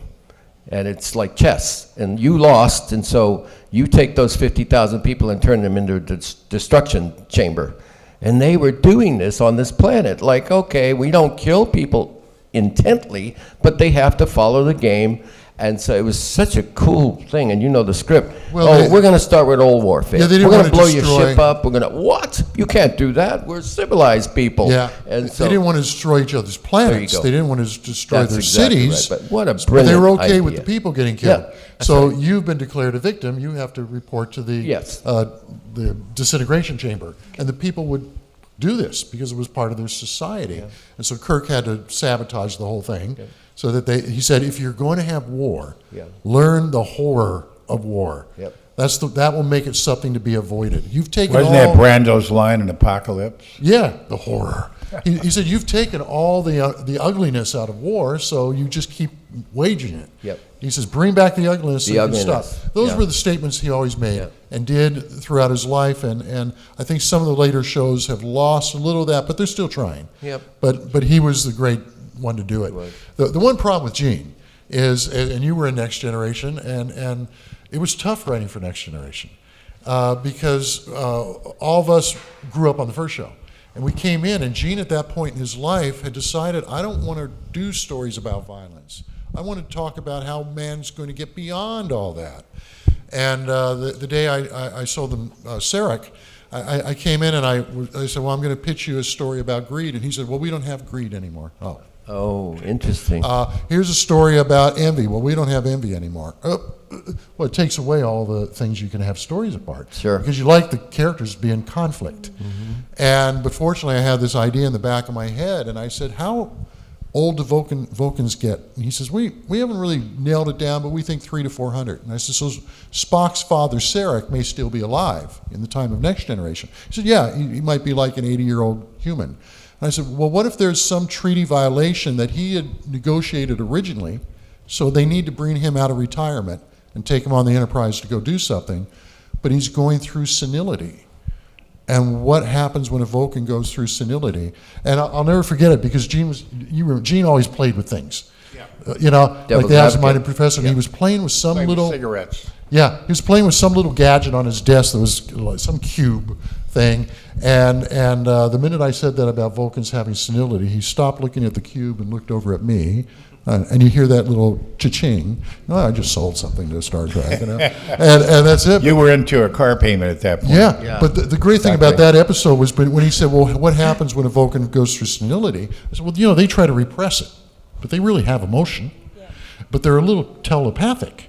So if you're next to somebody who's suppressing his anxiety, but he's got some telepathic abilities, you might start to feel the angst that he's trying not to. So I thought, wouldn't it be fun if Riker is starting to feel angst and he kind of gets into a fight with Picard? I don't like the way you're running the ship. And you start having these situations going on. The only thing is I wrote in a fight scene in the ship, and Gene took it out because he said that I don't want them fighting on my ship anymore. So he was still taking all the fun stuff. mellowing out as a human being there. Let's take a couple questions from question, the I was floor just gonna and say wrap that. up real quick because we do want to go into something about starting an industry, starting an entertainment business. Would you step up to the microphone and let us know who you want to ask the question to? You, Mark. Yeah. Why is the name QQ? One of the stories I pitched to Next Generation, which they did, and I didn't get a screen credit on because they changed it so much, I pitched the idea of Cupid. And I said, well, let's do an episode called Cupid where Q falls in love with a mortal. And if you see the episode Cupid, they kind of really changed the story. They kept the title and they changed everything else. But why do they call Q? Well, let's see if you know. Why is Q Q? I don't know. Well, then you tell us. Do you know? Is this a? Je ne sais pas. I never asked anybody about that. I'm doing a book now on Next Generation, like I did with the original show. I'll ask some of them. Okay, I'll find out for you, and that way I know you'll buy the book. All right. Who else has a question for one of our wonderful guests? You hear about a lot of the things they were going to do with Star Trek, like Star Trek Phase 2, or the movie with the young Kirk and Spock in the Academy, or the Starfleet Academy series, which almost happened instead of Enterprise. just wondering, any favorites among the Star Trek that wasn't? Phase 2, the show that didn't get made, are you talking about? That's one example, I'm saying. Oh, the episodes that didn't get made? Yeah, anything they were going to do, but it didn't end up happening. Yeah. If you read the books, you'll see just in the first series, and I'll reveal this on the other series as I get into them, as I'm now getting into Next Generation. But the first series, there were a lot of scripts that didn't get shot. And one of them was called Portrait in Black and White, where the landing party beamed down to a planet, and they got Uhura with them on this particular mission, and it turns out to be an Earth parallel planet, and it's pre-Civil War era America, where they beam down, except the blacks are the ruling race, and the whites are slaves. And so the landing party is captured, and they're all put in shackles, except for Uhura, and now they have to depend on her to rescue them, because she's the only one who hasn't been taken prisoner. NBC would not let them put that on. Barry Trivers wrote it, who wrote The Conscience of the King from the first series. Then Gene Coon rewrote it to try to take away whatever was bothering NBC. And then Gene Roddenberry put everything that was bothering them back in. And so it didn't get made. And there was another wonderful one that Theodore Sturgeon wrote, famous science fiction author. He wrote Shore Leave, he wrote Amok Time, and he wrote another one that they were going to shoot in the third season. It was episode 26, and William Shatner was going to direct it. And it was called The Joy Machine, about how we can get addicted to our toys, like our smartphones. And they wrote that many decades before we had smartphones and everything else, how you get little endorphins released when you play with your phone, right? And all that. So NBC cut the last 2 episodes and canceled the show. And Shatner was so depressed because they'd set it up and he was going to direct it, and they had been saving money on a lot of the third season episodes so they could really make these 2 special episodes at the end of the season, and they didn't get to make them. And they also were doing a sequel to Trouble with Tribbles, was the other one that didn't get made. So, yeah, and I'm so dying to find out now as I get into Next Generation what didn't get made. A lot of times it was censorship issues. Other times it was budget problems, because a lot of these were written by famous sci-fi writers. Even Ray Bradbury submitted something, and they just weren't doable on budgets. So that was the reason. So you'll find all that out in the books. Anything for our guests, though? Yep. Same question. Any favorites, examples of where Star Trek was going but took a different direction? Well, we know that Sean got replaced by a Russian. A Russian, yeah. And Gary flew off. He was worried. You were worried because they were running late, and you had to be in England to start 2001. And Gene promised you wouldn't be late, and you almost didn't make it out there, right? Yeah, when I got there, I didn't work for the first 6 weeks. Yeah. It was hurry up and wait. Kubrick is the most brilliant guy that ever made a movie. But slow. The what guy that never made a movie? I said, I'm just kind Stanley of Kubrick. declaring my cards. There was never anybody that ever made a movie smarter than Stanley Kubrick. So, I mean, I don't know if you like the movie or hate his work or whatever, but there was never anybody like that in our industry. I mean, I knew a lot of famous people, and I met famous directors and everything, and it depends on your perspective and your outlook on life and what you want out of it. But for my money, I started off a painter. I was a football player in the English department. I was kind of a weird kid. And a literature major, too. Yeah. You know. And so I won an actual poster contest when I was in high school for all of America. So I saw the first Kubrick film. I was 15 years old. It was called The Killing. It was the first time I ever walked out of a movie house, walked over and looked at the poster to see who made it, because Mike.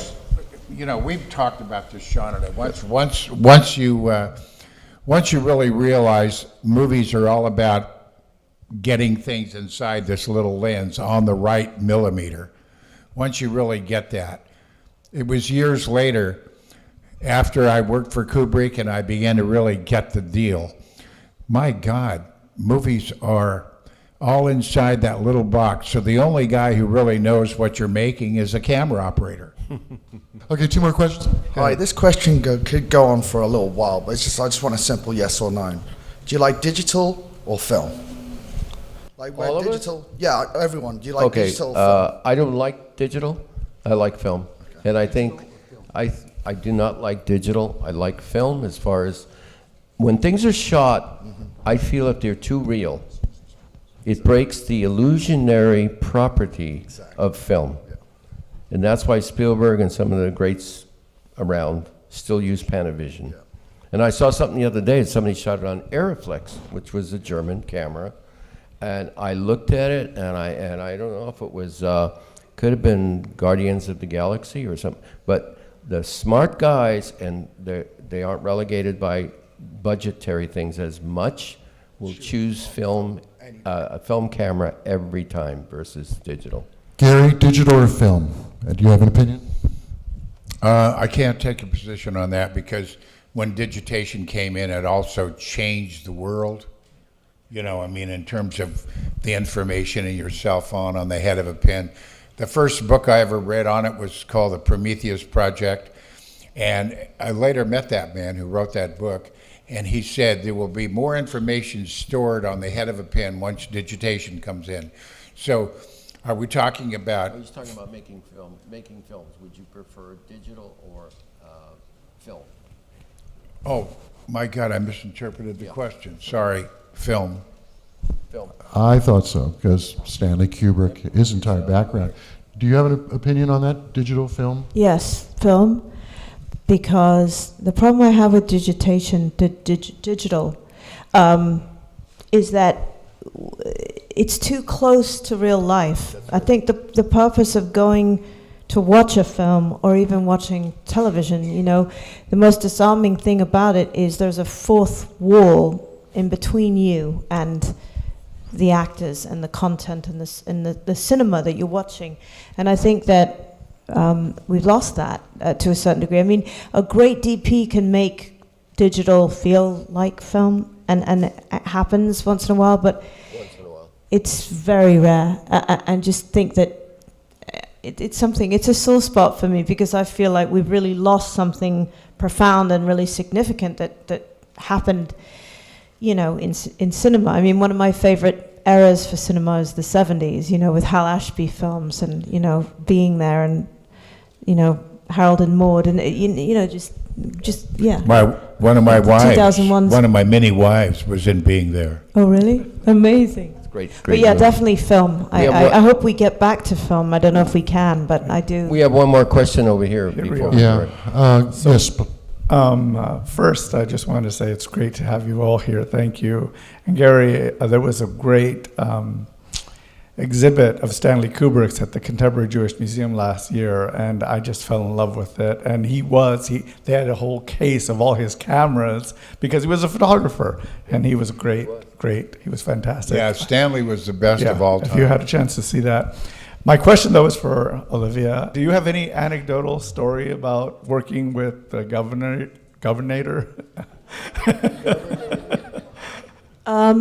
You know, he has a very Austrian sense of humor, and the first day that I met him was in the cafeteria at Churubusco Studios, and I was 14 at the time. I did Conan, and he had my 15th birthday for me. Held my 15th birthday for me, which I'll never forget and always be forever indebted to him. It was so sweet of him to do.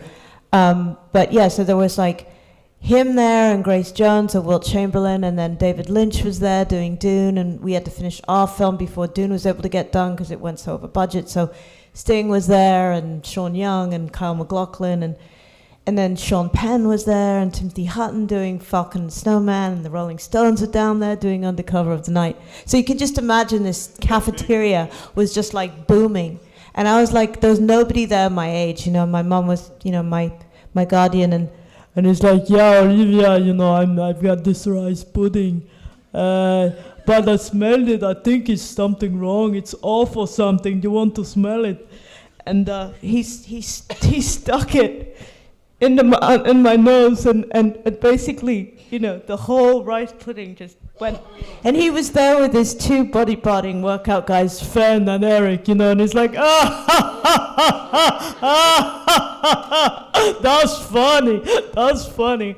And I was just completely humiliated, but I realized that his sense of humor is kind of hard-ass, and and Hanas.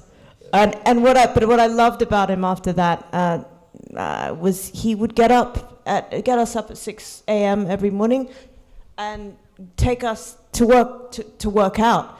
And come hell or high water, you had to get up. I don't care if it's 6 in the morning. Get your ass up. Guys, it's time to go pump some iron. Wilt, you're never too tall to lift weights. Get up. You know, all of us. And we would like walk with him. He was like, you know, the Pied Piper, you know, maestro walking through like the Mexican, you know, plaza.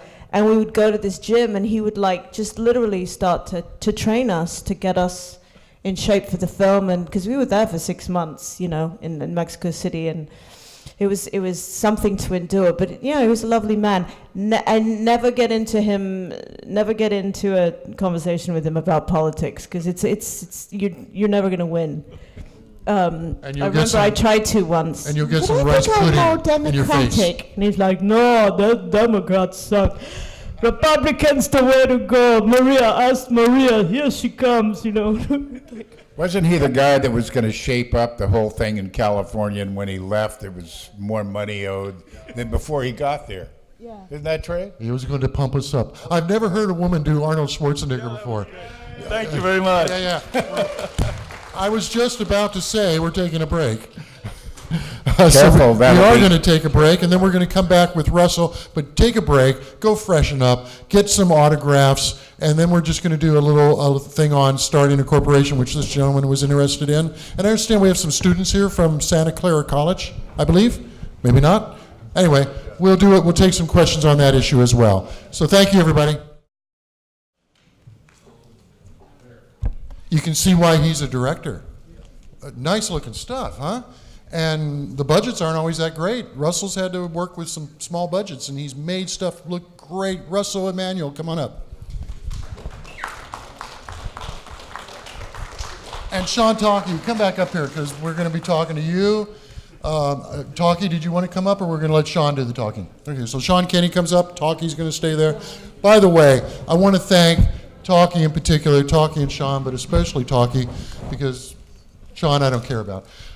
Talkie's really, along with Art, really organizes these things and puts them together, and gets me to come out of my cave and come up here, and I always have such a good time. So everybody give Talkie a round of applause.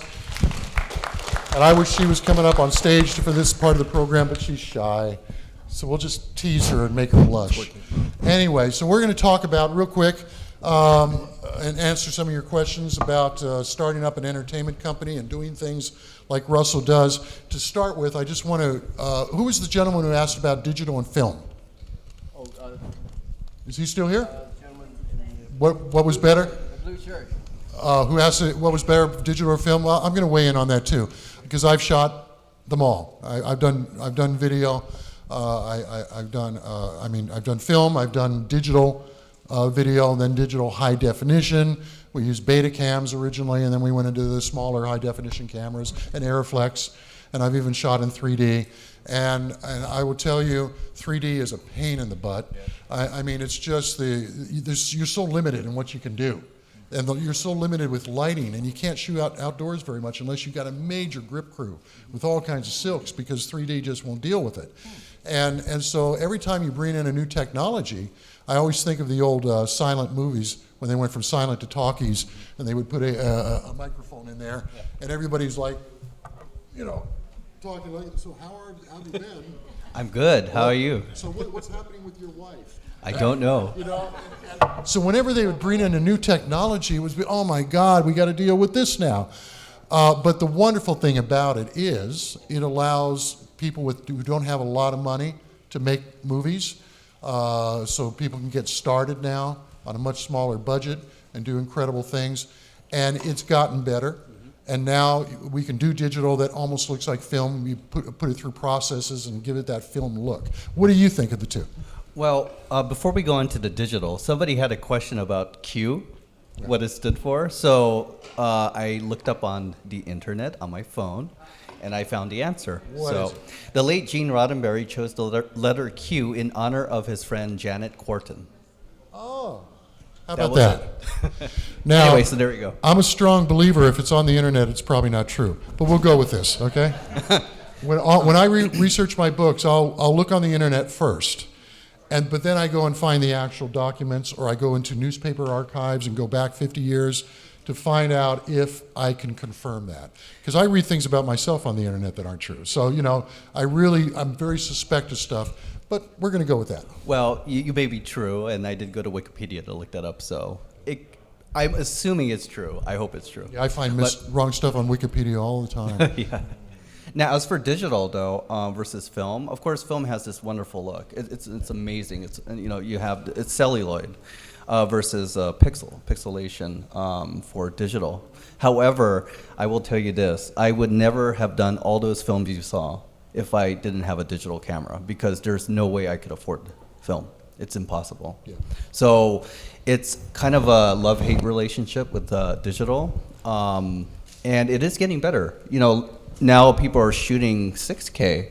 Let's say if they want to do a visual effects shot and you have to stabilize it. Let's say you do a drone. You know what a drone is? Drone camera. Let's say you put it up in the air and it's a windy day and the camera shakes a little. So in post-production, you can stabilize the footage.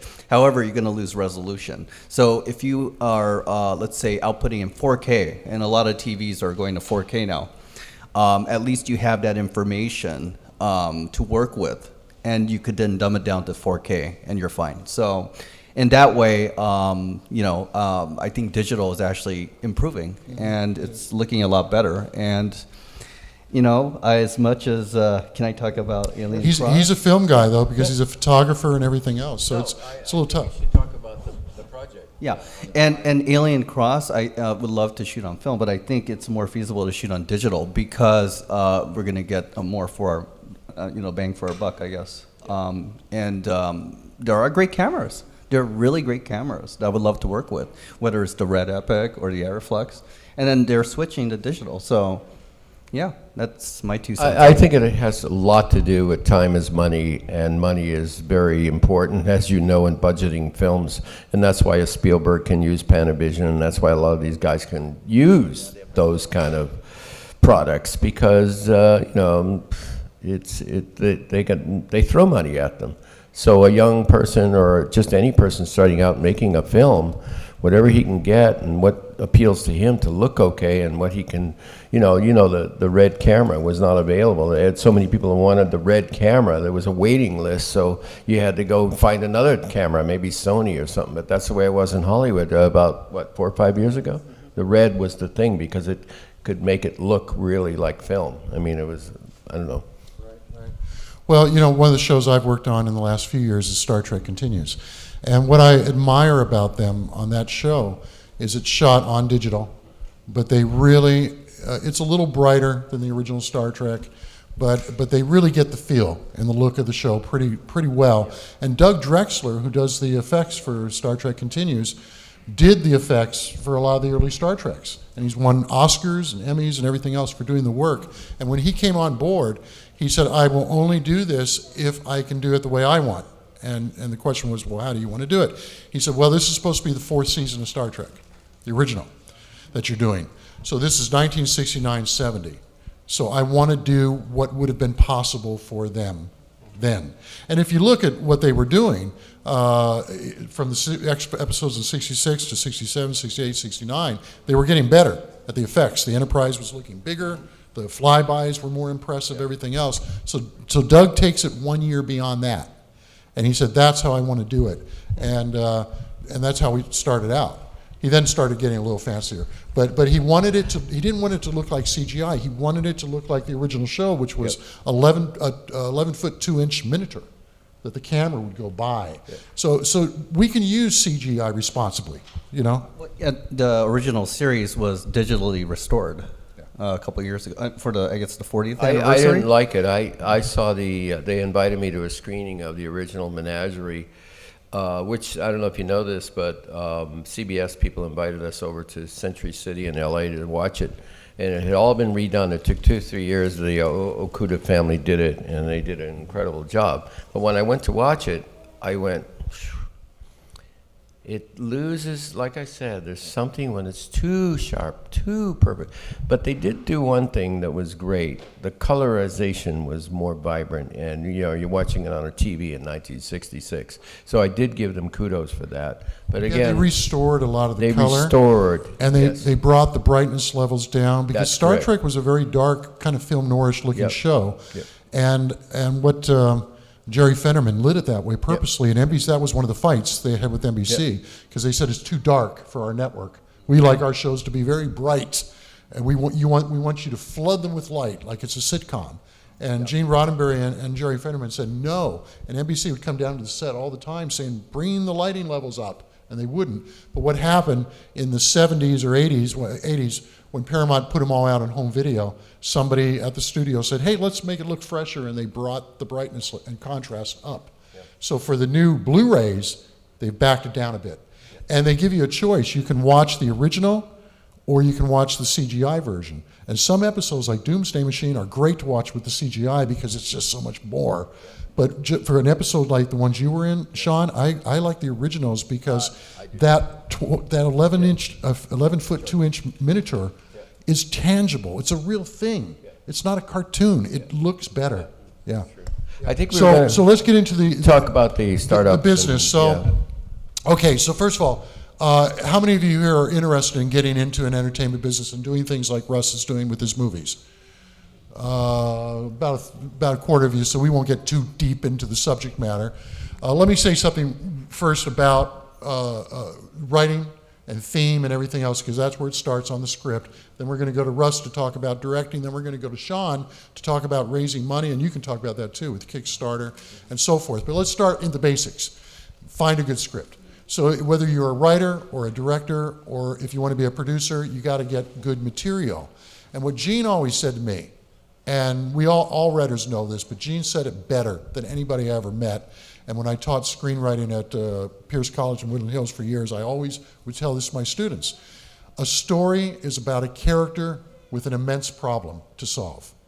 Whether it's comedy, drama, sci-fi, Shakespeare, it's a character with an immense problem to solve. It's the biggest problem this character's ever had in their life. Because who wants to see a movie about somebody who's dealing with the second biggest problem? Oh, I've done worse things than this, so I can do that. Who cares? But here's the important thing that Gene would always tag on. He would say, who has an urgent need to make something happen or not happen. Urgently needs to make something happen or not happen. So that's what makes a show compelling. So make sure your script has that in it. And if it's an ensemble cast, well, you could say Next Generation was, or Star Trek was. No, Star Trek, Kirk was the protagonist. He was the storyteller. Next Generation, Picard was the protagonist. Everybody else served that character. So you're seeing the episode through that character's eyes. That's why Picard was the one that was grabbed and turned into a half-Borg instead of Beverly Crusher, because Picard is the protagonist of the show. So if Spock has to be taken back to Vulcan or he's going to die, well, that's a big problem for Spock, but it's a bigger problem for Kirk. Because who's Kirk without Spock? And he knows it. And Spock has saved his life. And in the episode, he says, Bones, if I lose the braids on my shoulder, I'm getting him back to Vulcan, even though the Federation's ordering me to be somewhere else. Well, we know that means more to Kirk than anything. His command. Spock means more to him, as we find out. So it's always about the protagonist. Just remember that. You can have 100 characters, but find out who the protagonist is. Do you know the easiest way to figure out who the protagonist is in a story? Anybody? The likable one. You said likable one. No, because the protagonist can be a pretty nasty character. The one with conflict. The one with conflict. Good. What do you say? Flaws. Huh? Well, flaws. Okay, good. Well, yeah, because you want your protagonist to learn something. So he needs to have a flaw, needs to have immense conflict, a problem to solve, urgent. Yes? When something has the most to lose. Say louder. When something has the most to lose. Thank you. The character who has the most to lose in your story. Quick example, and we move on. Lethal Weapon. You always remember Lethal Weapon, the first one with Mel Gibson and Danny Glover. Who's the protagonist in that movie? Who's the movie really about? Mel Gibson or Danny Glover? Yes. No. It's not about Mel Gibson, and he's the bigger star. It's about Danny Glover. Why? because Mel Gibson wants to blow his brains out. He's given up on life. He's got nothing to lose. He wants to die. Danny Glover wants to live. He wants to retire. He wants to go be with his family, and he's been assigned to work with this lunatic cop who wants to die. Who's got the bigger problem, right? So always find out who has the most to lose. That is your protagonist. That's who your story is about. Now, you've gotten this story. You've written it, or you found it because you want to be a director, producer, and you found the script by some guy, some girl who's written this thing, and it's got those elements in it. It's exciting. Now, what do? Russ. Well, then you have to, let's say in my case, like Occupants, we optioned the script. So my producer at that time, Howard, he went to a site called Inktip. Does anybody know sites to be able to pitch your script? Well, there are websites out there you can do it. Inktip is one of them. Yeah. And then you could actually go there and pitch your project. What happened was Howard went online and he looked at different log lines and he found one, Occupants, and he liked it. So what happened then, he emailed the writer, Julia Camera, and says, hey, I would love to option your script. And this is the key point. By this point, that's my fourth feature film. So he says we could get Robert Picardo to star in the film. And it turns out her husband was a big Robert Picardo Does everybody know who Robert Picardo is? Yeah, he's the holographic doctor in Star Trek Voyager. So that was a selling point to her. And we were able to then option the script. And at that point, do you want me to get into the Kickstarter Indiegogo part, or Yes. just go chronologically? So we optioned the script in January 2014, and we did this Indiegogo campaign. Indiegogo is one of, I guess, several crowdfunding sites. Another one's Kickstarter. We did Indiegogo because there is flexible funding and fixed funding. Does anybody know what that is? Okay, so if you do not reach 100% with flexible funding, you can actually keep that money. And so we opted for that, even though Kickstarter is actually the more known of the two. But Kickstarter does not have that option. Now, if you do not reach 100%, then you have to give more money to Indiegogo. If you reach 100%, and we reached 106%, then you have to give, I think, like 5% versus 9%. So we got the money, and you know, it was a reasonable amount. It was $28,272, and we got some more post money after that, but. We were able to raise it in, they have like either a 30-day window or a 60-day window. And then you can opt to, I guess, do another 30 days, if I'm not mistaken. We didn't. So we raised it in 2 months. And that was like June to August. By that point, we knew as we were approaching 100% that we were going to get the money. So we went into pre-production. And we shot the film in September to October of 2014. Now, one of the perks that we had with Indiegogo is you get to meet Robert Picardo. And of course, we asked Robert Picardo if that's okay. We can't just say, okay, we're going to have you meet Robert Picardo. He's like, what? What? You didn't tell me? But yeah, so we had a... Gene Roddenberry would have done it that way, right, Yeah. Sean? Yeah. So he was okay with that, and we got quite a lot of money that way. So, you know, you have to tailor your perks to your audience. And we also knew that because Picardo was going to be part of the project, that we can actually talk to a lot of the Comic-Cons. I'll explain that later. I called a lot of the Comic-Cons. But then we went into production, we made the film, it took us 10 shoot days, and from what you saw, it's about a real couple, and then you see their parallel version, and then it kind of turns into pure horror. It's like sci-fi horror. So we shot that, got it done in October, we finished it in December 2015, and now we're like, we've been screening at like 70 film festivals, we won like 40 awards, it's on Amazon Prime, it's been doing well, and it's because of that film that, you know, I mean, it basically, the momentum kept going, and I was able to meet Sean and Taki Kenney, and I'm here And now. how did you guys do a deal to get it released on DVD or whatever? Well, that was really Howard Nash, and he deals with distributor. Now, again, this was my fourth feature film, and the other three have already got distribution. So we had the ties to a company called ITN. And so ITN Distribution was our distributor. We actually met the head guy, Stuart Allison, and we met him at the American Film Market just like a week ago, I think, or 2 weeks ago. I forgot when it was, but yeah. So, I let Howard handle that side of it. I'm the director, not the producer, per se. So it's like and this is where the producer and director work together in tandem. So it's kind of like Ron Howard and Brian Grazer. They just work so well together. And they worked well together for I don't know how many films now. So Howard and I have had that relationship since PJ, when we worked with the late John Hurd. That was, I guess, in 2006. And we just wrapped our 5th feature film together, Whisper. And that was in July of this year. So, yeah. So obviously, knowing Richard Picardo was a big help to you, and William Devine, and so forth. So you find a great script, and you want to get it done. You're going to have to find some money, but not a lot. First money is the most important to raise. It's not going to pay for the whole movie, but once you've got first money, you get somebody to kick in a little money to do it. Now you can contact somebody like Robert and say, we have first money, we can pay you to be in this thing, we're starting the ball rolling, can we use your name to raise additional money? Now you start your Kickstarter, your Indiegogo, okay? So let's say you live up here, and let's say you don't know Robert Picardo, you don't know the people I might know or Sean might know. How do you do it? Sean, do you have any advice on how he might meet some celebrities and be able to start the ball rolling? I think actually there's a lot of actors that are. I mean, we are available at the Star Trek shows, and it was very interesting that somebody would come up to me and they would ask me about a project. Would you like to work in a project? And I'd say, sure. I said, and I have an agent that they could call, but I said, tell me more about it, but I don't really want to read it or anything, because you got to be careful of plagiarism in this industry. And they would tell me in a few anecdotes about, well, it's about this, and this, and I'd say, oh yeah, okay, well, I'll get back to you on it, and I would think about it. So actors are mercurial creatures, and they will think about what is in this for me, and is it going to be good enough? Am I going to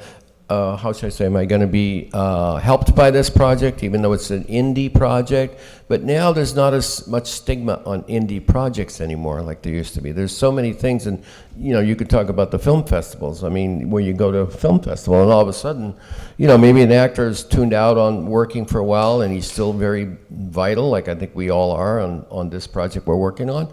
And I think if you can get to them in some way, like I said, you can go to the go to the festivals, the Star Trek shows, and you could, kind of semi-pitch your thing to someone, and then you might hit that right vein for the person. How do you think, Mark, would you say?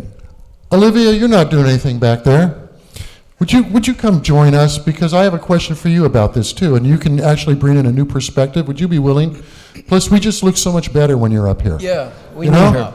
But following up on your question, and then I'd like her to actually follow up, because I think she might be able to throw in an idea here for us too. But you could walk over to Olivia, you could walk over to Gary, and everything else. If you've got a good story, if you've got a good script, if you've got first financing, and you don't have to tell them how much, you just walk up there and hand them your card and say, we've got an amazing script, we've got partial financing, first money, we want you to be part of this. But tell him why you want him to be part of it. It's not just because he happens to be the guy that is there that day. Walk up and tell him about his work and the reason why his personality would be so perfect for this role, that you've all visualized him in this part. Chances are he's going to say, tell me more, or let me see it, or we'll talk, give me a call or something like that. Right. But you got to go in looking business. You got to go in with politeness. You got to go in knowing who it is you're talking to. Why are you approaching them? Yeah, Olivia. Can I make one more Sure, more go point? ahead. Just before we get to Olivia, Robert Picardo, he got a Best Supporting Actor nomination for Occupants, and it wasn't a big award show. It was called the Utah Film Awards. But I said, Bob, it's not a big thing, but you got nominated. He goes, Russ, I don't. It doesn't matter if it's a small festival or not. I'm very honored that I was nominated. I thank you for it. So, you know, it's very human, and he was very happy. So this is the type of, you know, it's very humanistic. Yeah. That's what I want. It That's is my a point. humanistic Yeah. business. Actors, except for Gary, actors are nice people. Very nice. Whoa. Gary is nice. I don't think he's in the room. I think Oh, I hope he okay. left. Olivia, Yes. what would it take for somebody to approach you at your table and get you interested in a project? Somebody who's starting up, is it even possible? Because you've got over 100 credits. You're very busy. You know, would you just say, call my agent? What advice can you give them of maybe the magic formula to get somebody like you interested in wanting to hear more? Well, I think, you know, 9 times out of 10, if people are really serious about it, aside from all of the things that you just mentioned, you know, how one presents oneself, I think if you're going to come and approach an actor and you're really ready to sort of get your, you know, ensemble cast, you have to have some kind of content to bring forward aside from a script. You know, you have to give credits of who the director is and who the writer is and what they've done prior to that might kind of prick your ears up and go, you know, whether it's something for Sundance or even if it's just a short documentary. I think actors are very visceral. You know, we want to see somebody's style. If it's a director or a writer, you want to see their style as a writer that's on the page. So you want to read something that they've written. I think you have a much stronger chance of getting an actor's interest and putting a film together on the whole if you kind of back it up with you know, maybe based on what the storyline is, if it's something that's sort of mysterious that one doesn't maybe know about, a synopsis. You definitely need a you know, a strong what did you say, A log line. Log line, yeah. But the thing that I look for is the dialogue and good writing that's actually on the page. I think it's a mistake to approach actors prematurely. Sure. Without having Yep. all of those things I Because you just only mentioned. get one chance. Yeah. If the door closes, you're probably not going to get back into that particular door. So you want to do your homework on who you're talking to, which is easy to do. Internet, watching things, understand what their work is. Right. And so that's a start. But then watch some of those things. Know who it is you're talking to and what they've done and why they would be good in your project. They want to hear that. But as Olivia just said, she wants to know, you know, who's the writer or who's the director. And so you might not want to go to her first. You may want to come to somebody like Russell with your story, or somebody like Sean, and say, I've got a great script. I know you know Russell, you know Olivia, you know these people. Would you be willing to look at the script? Here's what it's about in 3 sentences. And see if you can catch his attention in 3 sentences. I'll tell you real quick how absurd this can get. Next Generation, yeah. Michael Piller. Yeah. You know, I started pitching to Gene at Next Generation, but then he became ill, and so then Michael takes his place. And so they would call me in every year to pitch. I never asked to come in and pitch. You know, they would call and say, you haven't been in this year. Come in, we like your stories. All right, I got to come up with 5 stories for Star Trek, which can take a week, you know. Yes. So you go in there and you start to pitch a story and they say, well, we've already done something like that. Well, there's a day wasted, right, and everything else. But Michael Piller wasn't very patient with pitches. He wanted to hear it in 3 sentences. And he said, if you can't tell me this story in 3 sentences, I'm not buying it. And I had a knack of doing 3-sentence pitches. So I came in one day and he says, Mark, if you can't tell me this story in 3 words, I'm not buying it. And he put his feet up on the desk, so I'm pitching to the bottom of his shoes, you know, and everything else. But he made the mistake of bragging to me once that he had never watched the original show. And I remember an episode with the original show where Kirk grows old, the deadly years, accelerated aging. And I said, Picard grows young. And he said, And they bought it. Wow. I don't know if it ever got made. I wasn't even asked to write it. I heard Michael wrote it, and somebody told me it got made. I don't know. But they bought the log line. They bought the what they call a springboard. A springboard. Yeah, I had his hair growing back and everything else. Was it Patrick Stewart playing himself? I mean, playing. I think it was Picard? Rascals. It was Rascals. Rascals. Yeah. Was the I mean, he episode. asked me how. little baby Patrick. You better be able to back it up. Baby. Now, I made this up on the spur of the moment, but this is how quick I am as a writer. You learn to be that. And he said, well, how does he grow young? I said, well, he beams down to this planet with the away team, and they beam down there, and there's no people. There's trees, but there's no life other than trees. What happened to the people? What happened to the insects? What happened to the animals? He says, yeah, what happened to them? I said, well, they were at war with this other planet, and the planet used a weapon which causes life to de-evolve. So you become younger, and you become a sperm and an egg, and you separate, and you don't exist anymore. And I said, that's what happens. And they don't know that. And they go back to the ship, and suddenly Riker notices that Picard's is starting to grow some hair. And he's feeling a little springier in his step and everything else. And he's bonding with Wesley.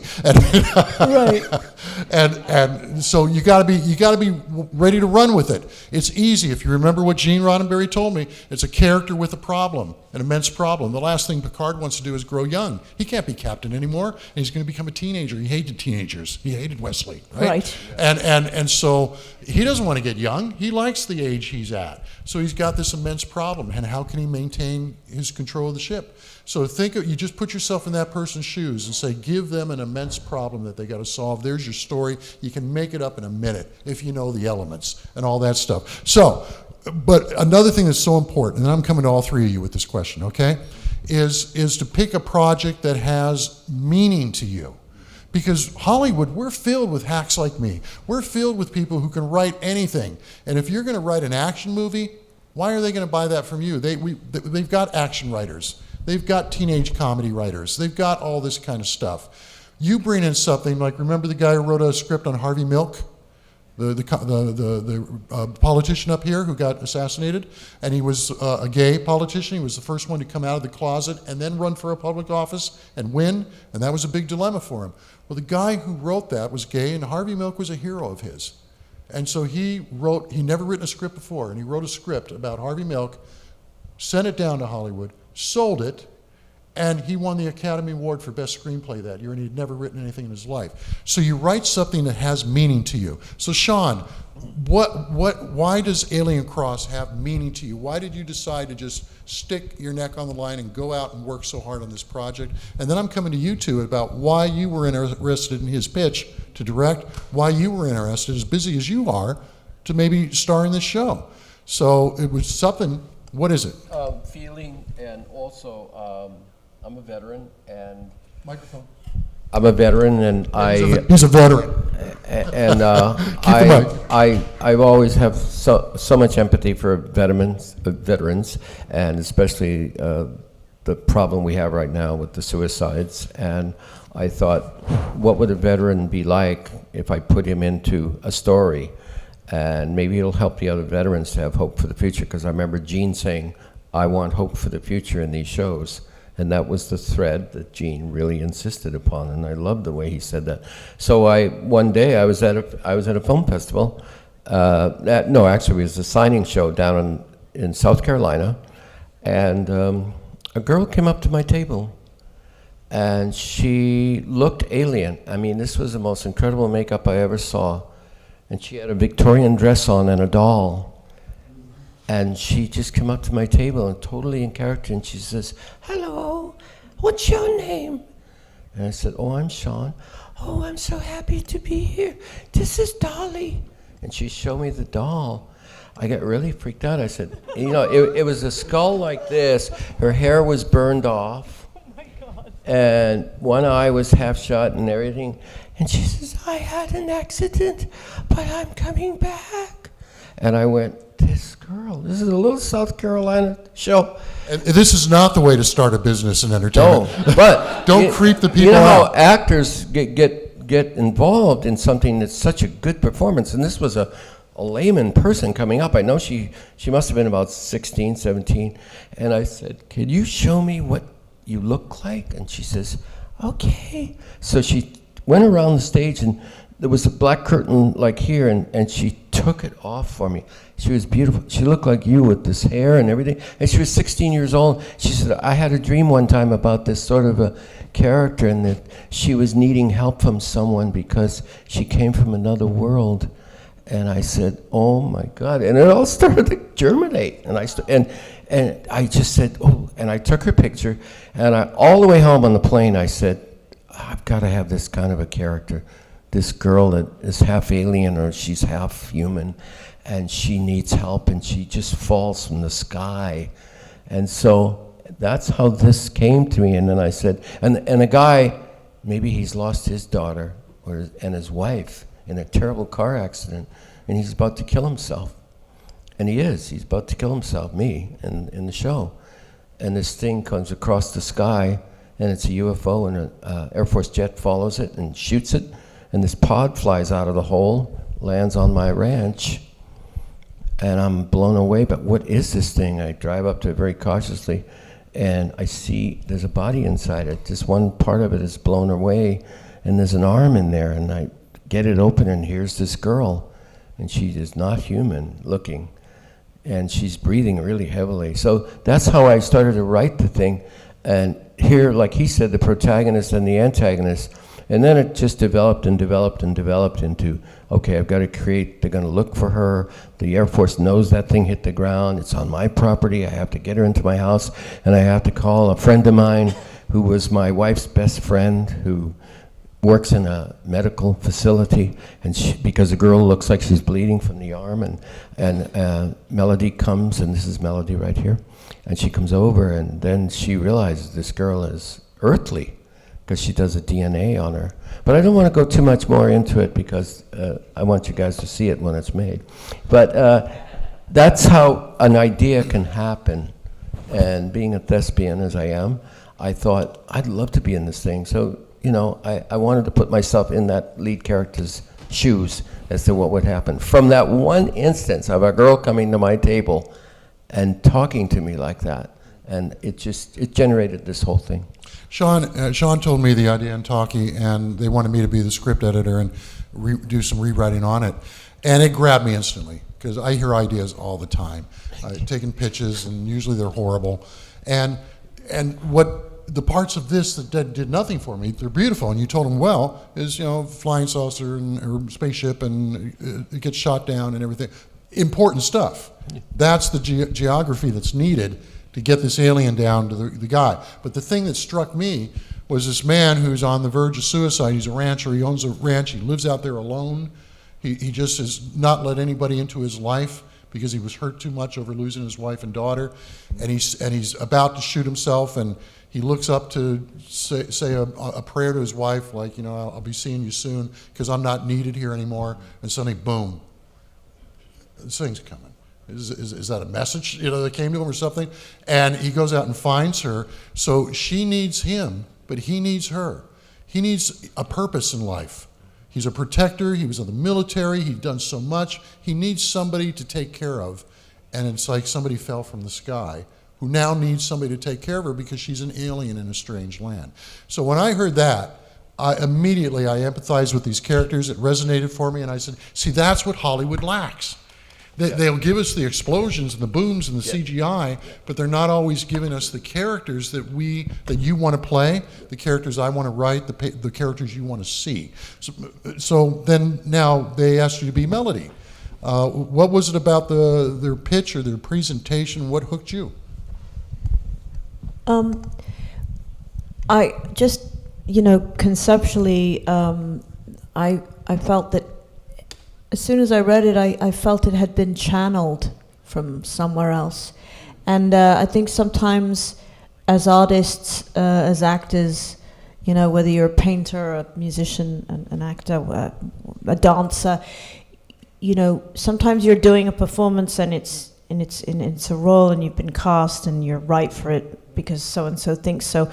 And other times things come to you because they're just supposed to come to you. And I think the more experience you gain and the more you get to know yourself, you think about, okay, how much of myself can I really bring into this, or how much of who I am really identifies with this. And it doesn't happen every day, but the most beautiful part, I think, of what we do is when those situations do come about, and they come in all shapes and sizes. They can come from projects that have no money, or not unlike this one is is getting financed, and it's getting,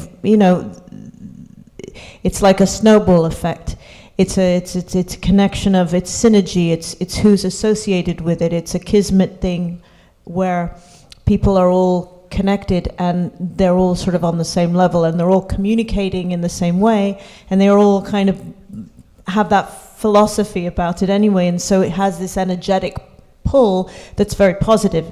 Now, I may be speaking sort of more spiritual about Hollywood now, but I do think this is kind of one of those projects where it's clearly very commercial. I knew that as soon as I read it. I think it's something that the public is ready for now, because I don't think people are so closed off to UFOs, the fourth realm, the possibility of people being half alien, half human.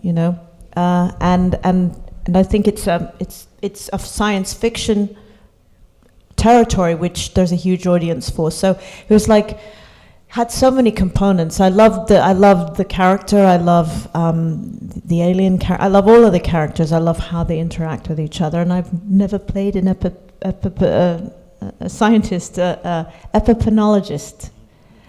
An epigeneticist. I'm still trying to find out the word and how to say it. That's easy for you to say. Not unlike Star Trek dialogue. It allows us, when we say it's Star Trek, we don't mean it's not on a starship, obviously, it's not anything like that, but it's Star Trek-y in the fact that I think TV urgently needs a show that can help guide us through our lives by showing examples through a different arena. Because look what's going on with the nuclear crisis in Korea. Look what's going on with our media crisis, with the politicians, with the sexual accusations, and so much is happening on the news. It's becoming unpleasant to watch the news. It's like a witch hunt. Yeah, and whichever channel you go to, whether you're watching it's Fox like or Salem. CNN. Yeah, totally. And so to be able to watch a program that's using what Gene always did and Jonathan Swift did hundreds of years ago, is that to take this other world situation and convey concerns and solutions about what we're going through would be a breath of fresh air. Instead of watching shows like House of Cards, where it's just you feel like taking a shower because these characters are so slimy. Especially now. Yeah, especially now. I knew him when I was young, so he's always kind of made me want to take a shower. Anyway, so I want to know what attracted Russ to this thing, and while Russ is answering this question, Sean, I'm giving you a heads up. Now, what's the next step? To starting your own company. Think about it a minute. What attracted you to this project? Well, one word, Sarah. The character Sarah. And the reason is I'm half Japanese and half white. So I kind of equated to the character because she is a hybrid. In myself, I grew up in two different, civilizations, if you will. The American way, the Japanese way. I grew up both Japanese and American. And they conflict sometimes. They conflict inside my head. So I'm very much into conflict, into dichotomy. The character Sarah is a hybrid. She is the epitome of dichotomy. This is one character that I totally understood. And by the way, her eyes, they're different colors. And when I heard that from Sean, I thought of one of my teachers. She had that same condition where she had one blue eye and one brown eye. Maybe she's an alien. So I was going, maybe she is part of that. And I've seen some dogs and they have the same, huskies especially, they have that same condition. So I immediately was equating that. I'm also a big fan of history, so I looked up Lemuria. I've studied different civilizations like the Byzantine Empire, and I just find the history so fascinating, how things change over time. The Roman Empire became the Byzantine Empire, if you know the history. I was always curious about civilizations like Atlantis or, the ancient Egyptians, what happened to them. And I'm going, what happened to Lemuria? And that really attracted me too. And the other thing is, I'm a big fan of things, the possibilities in life. So I'm a big fan of shows like The X-Files. And that's why when the UFO element came into it, it also piqued my interest. So, this is something that has a lot of potential, and I knew that when I talked to Sean and Taki. And Taki, wherever you are, thank you.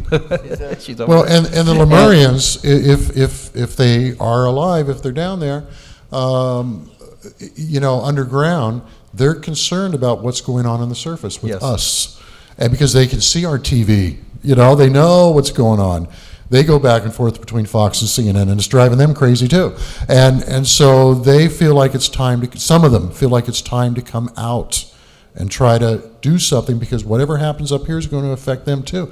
So there's just a lot of wonderful things going on that open up doors to telling stories. So we've got this wonderful, exciting project. Sean, Right. what the hell do we do?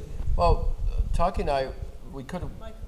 Oh, I'm sorry. I loved it that when he forgets to bring up the microphone, he says, I've got I'm a professional. Big loud mouth anyway, I'm sorry, Beth. But Tuck and I we were so enamored with the project, we said, well, we could go out and do a short or do a 15-minute or like what they call it, crowdfunding project.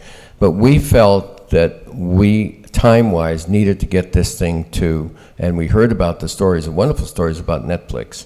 And we thought, you know what, we're going to find a way to get this to Netflix, and we're going to sell it as a show. We're not going to make a pilot. We're not going to make something, because there could be knockoffs made because of our thing running it around like this. And this is unfortunately the way Hollywood sometimes works. So we said, we'll put it out as a pre-launch initiative under the title to all the Star Trek fans, mostly, and sci-fi fans, UFO fans, and people that we know, and we will try to get other people from maybe the Star Trek alumni, which we all are, to get interested in it. And Gary Lockwood is over there, and he's going to be a major part in this. Melody and my good friend Olivia is going to be a major part. And then all of a sudden, it all came to be, and I said, this is the package you want to bring to someone like Netflix, but you have to have the writing. And so we had only the first episode, and we thought to ourselves, okay, we will give our possible investors the story in a what they call a treatment form. So we wrote the, as I said, we wrote the first treatment, which I think Melody read, he read, and we thought, let's see what the market bears. And sure enough, we had these wonderful Star Trek fans come, and some of them are here in the room today, and they did a pre-launch investing with us. And it's not contribution, it's investing in the project. So, because you need pre-production money in any production, and we do need that, and when we're trying to put something out. And these people are wonderful, and I thank you again, anybody in the room that, and I know there's a few of you out there. And so we thought, let's go this way, because we're so sure of the project, and let's get it to Netflix or Hulu or one of those, because we just feel we have all the right energies, The story, like you said, is good. It's interesting. It's a little different, and now we have the talent, and we have this talent right here, and the actor's talent, and so we feel we wanted to go that way instead of making a little pilot, for $15,000 or $20,000 and trying to push it around. So that's why we did this way, and this is called the pre-launch initiative, and we still have room for a couple of more people. Right. The early partners that come up with that early first partners. money. That's what they are. Which is vital, because then you got to pay for attorneys. You got to pay for you got to pay for people like me. Which we have. You find people who are taking weeks off to do rewrites and lawyers and everything else. That's right. And so you have to have money to get them going. So if you're independently wealthy, you do it all yourself. If not, you find some partners who are interested in what you're doing. They make a contribution. Now they own a piece of it, so that if this thing goes all the way, and we believe this one will be, because we've got so many connections to get it to Netflix and people like that, and it's a good property, that you now they have a piece of that. So that's how you do it.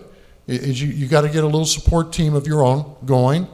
Find the right material, start the process of talking to people at shows like this, and meeting people and letting them know that you're not just coming after them because they're in the room, but there's somebody you really, really want. Here's why. And just start that process. And anybody can do it. Yeah, and keep a good thought on it, and there'll be all sorts of demons that'll come in. Oh, I'm way up here. Well, Hollywood's so far away. And one thing I know, and my wife is a big contributor to this, she wrote all of the episodes herself. I mean, I just came up with the germination of the idea and everything. And she is so positive. And if you can get another partner with you, say you're starting this on your own, have some other person with you that sees the vision, because you'll keep each perking each other up when you say, oh, is this going to be right or is this going to be wrong? And two heads are better than one, and two great minds. You know what perked it up for me is my son got a picture of one of the people who worked for Walt Disney, and I thought, what? Show it to me. And he says, oh, here he is with Salvador Dali at the lake over in L.A., Pyramid Lake. And I have the picture, I can show it to you, of Salvador Dali and Walt Disney together, standing on a boat. Nobody knew these two guys came together to make this incredible artsy kind of film. And, you know, I saw it, and somebody just came back recently, you might know the history of it, and I thought, see, when two good minds are together, it's much stronger. So if one of you is out there trying to start this thing, look for a comparative person, a partner in this. I tell you, it just, and a positive partner, not a devil's advocate. In many ways, because then that you want positive energy, and the thing is like I've done hundreds and hundreds of things, and I've done a lot of things just for money, because I was raised in a family, and money is good, so okay, I'll write that, I'll do this, I'll direct that, whatever you want. But the ones, if it really is a good idea, like what Sean and Taki brought to me, it's like, oh, I'll do that for a fraction of my price. I'll do that because I would enjoy doing that, and I would feel proud doing that. So we all do things for money, and we all do things out of love. So that's why I say you come up with a project that has something that most Hollywood movies are lacking. A great story, a great character, a great purpose. That's what theme is about, your purpose for wanting to do this. So, somebody will come and tell me a story, I'll say, well, what's it about? Well, it's about 60 pages. No, but what's it about? Well, it's about action, excitement. No, what's it about? What message? Why are you wanting to tell this story? What are you wanting to change on Earth by telling this story? And a lot of people don't have an answer because they're not trying to change anything on Earth, including people we work with in our industry. But if you do have an answer, if you do have a mission, that's when you start getting followers. And that's when doors start opening. So that's how you start an industry. You can get books telling you how to write scripts. You can get books telling you how to find people. You can go to pitch fests and come in and tell your idea to people and get people to respond. But first you need the good stuff. And it's the good stuff, the good idea, the characters that got Russ interested, got you interested, got me interested, got Hannah interested, got Gary interested. And so that's what you need. And look, it's the big guys that are doing it too. The CBS has brought back Star Trek Discovery, or brought it out, because of the immense following. Netflix is making the new Lost in Space series, which I cover in my Lost in Space book. New Line Cinema did a movie version of it. Legendary Pictures wanted to get involved in Lost in Space, and Netflix said we wanted to have it, and they weren't alone. CBS wanted it, NBC wanted it, but they chose to go to Netflix because Netflix will put more money in it. They said, what do you need? And Kevin Burns and John... we're doing it. They said we need 10 million an episode, and Netflix said okay. And Netflix said, how many episodes do you feel you need to do for the first season to do an arc? And they said, we'll get back to you. And they sat down and figured out what they wanted to do in that first season. They got back and said, we feel we need 10 episodes. They said, you got it, $90 million. Well, it's a concept that's been around for decades. It's Swiss Family Robinson in outer space. It's a great concept Irwin Allen came up with. And it was a hit show in the 60s. It was a movie 20 years ago. Legendary Pictures is trying to get it re-going for years. Had 3 major networks interested, Netflix. So they understand there's a following out there for this. Now you put in Star Trek, because Star Trek told stories that mattered. Lost in Space didn't necessarily tell stories that mattered. It can if they want to, but it didn't. But Star Trek does. And that's when you really go all the way around the globe. Going to Netflix first. Yeah, we're going to Netflix first. Because here's the thing about Netflix, and this is why Kevin Burns took Lost in Space to Netflix, who I know, I sat with him on the Lost in Space books. He's shown me the first episode already, which is pretty terrific. And Dr. Smith is a woman. It should have been you. But he went there, even though he had offers from CBS and NBC and so forth, he went there because not only were they offering the most money, which is helpful for budget, not only did they allow him to pick how many episodes he felt he needed to make, they said you can 6, 7, 8, 9, 10, 11, 12. He could have said 12, so he's not just trying to get money from them. He said, no, the story we have in mind, 10. Fine. But they give you the freedom to do what you want to do. They're a very, very friendly network, the new network, the future network. Yeah. And no, well, you go first. And if you can't cut the deal, then you go somewhere else and somewhere else. We have Hulu in mind second, Hulu. which is but I found out the other day, Hulu does not distribute to Canada. You know how many Star Trek fans there are in Canada? Mm-mm. That's right. And I understand this new Discovery is being distributed by Netflix around the world. Is that correct? Okay, so you want to be with the big guy, and the big guy, they're creative. How should I say? Somebody said it in a really good way. They said they love creative people. They're not tolerating them. They do like creative people. And you want people like that. That's how the original moguls in Hollywood liked. Back in the 30s and 40s, was people come in and say, I got this great, and then all of a sudden it got so terribly political and who do you know in Hollywood, and I've been there 50-something years, I can tell you that. But these guys up here, or they're down there now in West Hollywood, West Los Angeles, they've got that new energy that says, hey, let's just knock this out of the park, man. They're younger, they're not jaded. So many people in Hollywood are jaded. And they think out of the box. Think out of the box. That's the kind of people I want to work with. Amazon's another potential. They're doing these now. And Amazon's thinking of delivering the packages to you using drones. I mean, there's no limit to what Amazon's thinking about doing. So why go to CBS when you can go to Netflix and go to Amazon? And Hulu would have been a good choice if it wasn't for the Canada deal. So that's it. It's a new world. Streaming video, it's all new. Go to them. You can always go to CBS if you have to. You can always go to Fox if you have to. You know, they're there. So, you start where you want. Yeah, I want the young people in this show. I mean, that's why Sarah's approximately 20 years old in the show. And I want other people along with it that are younger, because my son does not watch television that much, and he's 28 years old. So you're talking about people that are watching streaming and they want to get stuff down, and you can. Well, I'll tell you this: I watch everything on my iPhone. There you go. I don't watch TV. I don't. I really don't. Or on my laptop. Sure. It's just the way it is, and I think a lot of people are like that. Mm-hmm. Yeah, no, it's easier. Look, I'm in bed and I don't even have to get up, and I just turn on my iPhone and watch a movie. Go like that. It's kind of lazy, I guess. But even like Fox, they're doing X-Files, right? They're rebooting and I guess revitalizing it. Yep. But they have 6 episodes, 10 episodes, and I'm sure Chris Carter says, look, we want a 10-episode arc, and they're like, okay. So they're trying to emulate Netflix and Amazon right now. So that's, I think, the trend. That's where it's going. Listen, you want to know how I got into Star Trek? I interviewed Gene Roddenberry for a local TV production, okay? And then several years later, I read The Next Generation was coming out, and I wrote him, we trade Christmas cards and stuff like that. We got a little friendly. He told me to do the books I wrote way back then, but I was busy writing scripts. I didn't have time to write these books back then.